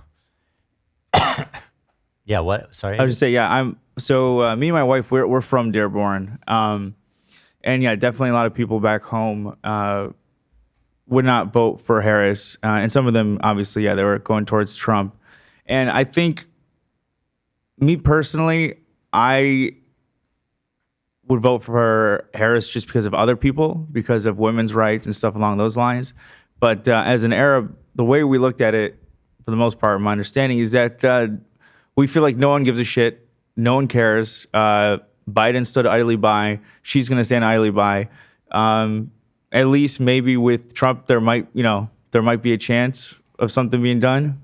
I think they thought that their vote for Trump would protest it's like a protest of the genocide. Or not voting at all. Yeah. As a way of protesting. Unfortunately, it is very disappointing that Dearborn voted for him. Yeah. And this is like the first time in 30 years, I think, that Dearborn voted Republican. So yeah, the genocide was like a huge issue for them in this election. The thing is, like, I totally understand their perspective, right, of the protest vote and just feeling like hopeless and just not knowing what to do. Mm-hmm. So I totally get where they're coming from. You know what I mean? I just hope that Trump. But no, you're right. It probably is going to be. I just hope. I mean, all we can do is hope that it's not going to be more terrible than it already is. Well, Trump is very good at exploiting people's hopelessness or emotions or anything. Yeah, that's his entire thing. American democracy. Last question. American democracy. 4 more years? What, do you think we got 4 more years of American democracy? A lot of people think that. I mean, There's a lot of people that think it's that serious, I'd say. I don't know, Ethan, the guardrails, it doesn't matter that Trump wants to end democracy or will disrespect any election that he doesn't win. It's the guardrail. No, yeah, it's really, I think America has enough of a safety net that it won't allow Trump to do that. But at the end of the day, America's only as any country is only as good as the people who run it or the people who are in it. And if Trump can say all those things and he can do January 6th and he still doesn't concede the last election and he can win the popular vote, maybe Americans don't want democracy. I right? agree. This Maybe is they what don't care. they wanted. This is what we wanted. I mean, the popular fucking vote. What do you say to that? But I need to get the fuck out of that country. Yeah. That was, my only hope with Trump is that because he's so old that he just fucking dies. Yeah, and we're very fortunate. Yeah, because he's that, old. Obviously, right, Dan? Yes. And I think we're very fortunate that a lot of his successors are kind of inept. Like they don't really have the same flair that he does. Right, That's probably a good thing. Vivek's not replacing Trump. DeSantis, no. Trump Jr.? Fuck that. Honestly, Trump Jr. might be, maybe if they can sell it on a dynasty. No maybe shot. He's they can such a get Trump creep. in. I don't see it. Yeah, Yeah, because Trump's definitely not a creep, eh? No, but he has swag. Where he does have swag. Trump Jr. is just a whiny bitch, fucking cocaine addict. I mean, Trump is a big fat man who eats a lot of McDonald's. So opposites. One does cocaine, one does McDonald's. Yeah, it's I don't know. That is probably, as far as the future and just any democracy, it's just the fact that disinformation and just alternate realities can have that much of an effect on the population now. That's quite a scary thing looking forward. Yeah, it is. Yeah. So everybody, that's our time. Thank you for calling in. I appreciate it. And thank you to everyone who participated. Lena and AB and Olivia. I appreciate the conversation we had. And thanks for calling in. Guys, if you want to, he's Lonerbox on YouTube. Is there anything else to say that you want to plug? I mean, it's Lonerbox. Yeah, you can find me on YouTube, either Lonerbox or Lonerbox Live is where I do most of my content now on live streams. You can see me on Twitter if you want to see me fighting with people. But how often do you go live these days? Pretty much every day, maybe 6 days a week these days. So Lonerbox Live. Cool. Mm. Very good. Yeah, thanks a lot for having me, you guys. Thank you. I appreciate you calling in. Have a good evening. I know it's late there. Enjoy and yourselves. sleeping. Yeah, take care. Bye-bye. Bye. Excuse me. God. Okay.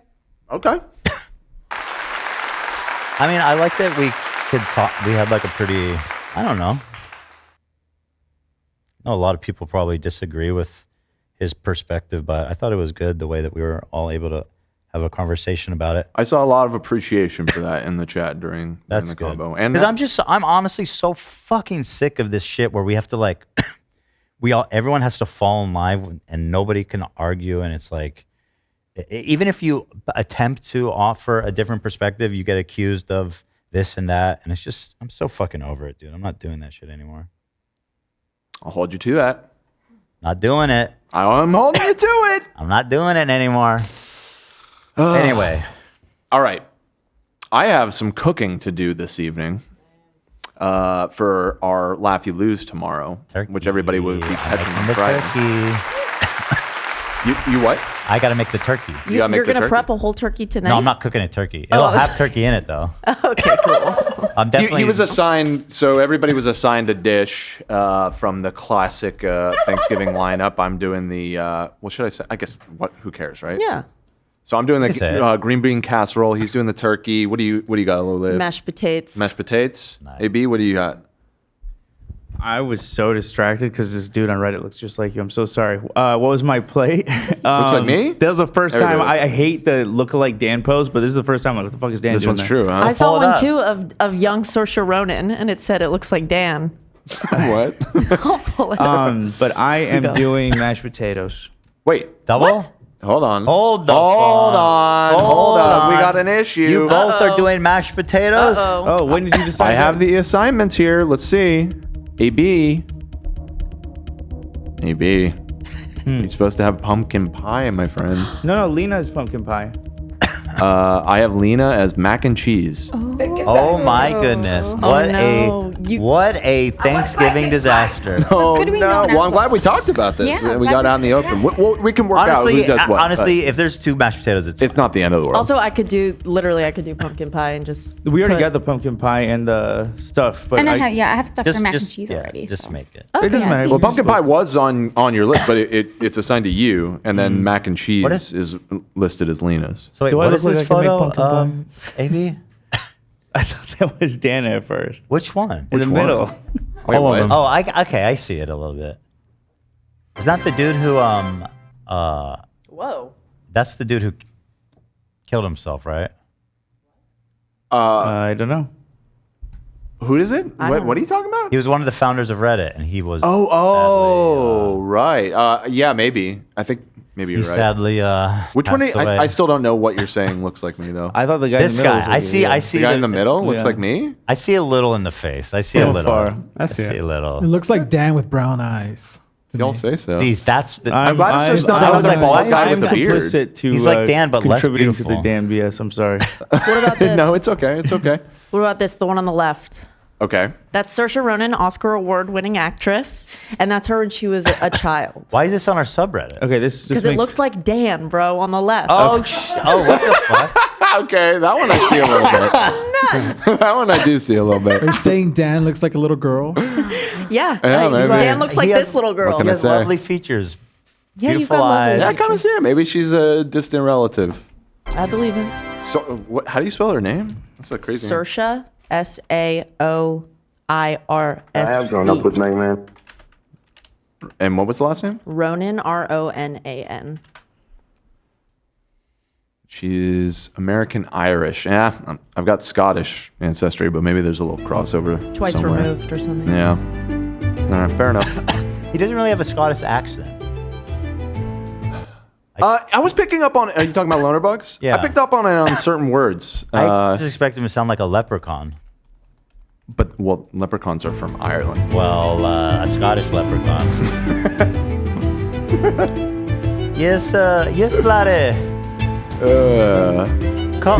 Follow the rainbow, laddie. Yeah, that's not You'll Scotland. find though. your own pot of gold. Scotland and Ireland are different places, just to be clear. All right, listen. So tomorrow we're filming. Wednesday we'll be back. Yeah. And so we'll see you guys all on Wednesday. Yeah. Appreciate y'all. Keep the party I going. gotta run. We went way over. Yep. We Thank gotta you, go. everybody. See you on Wednesday.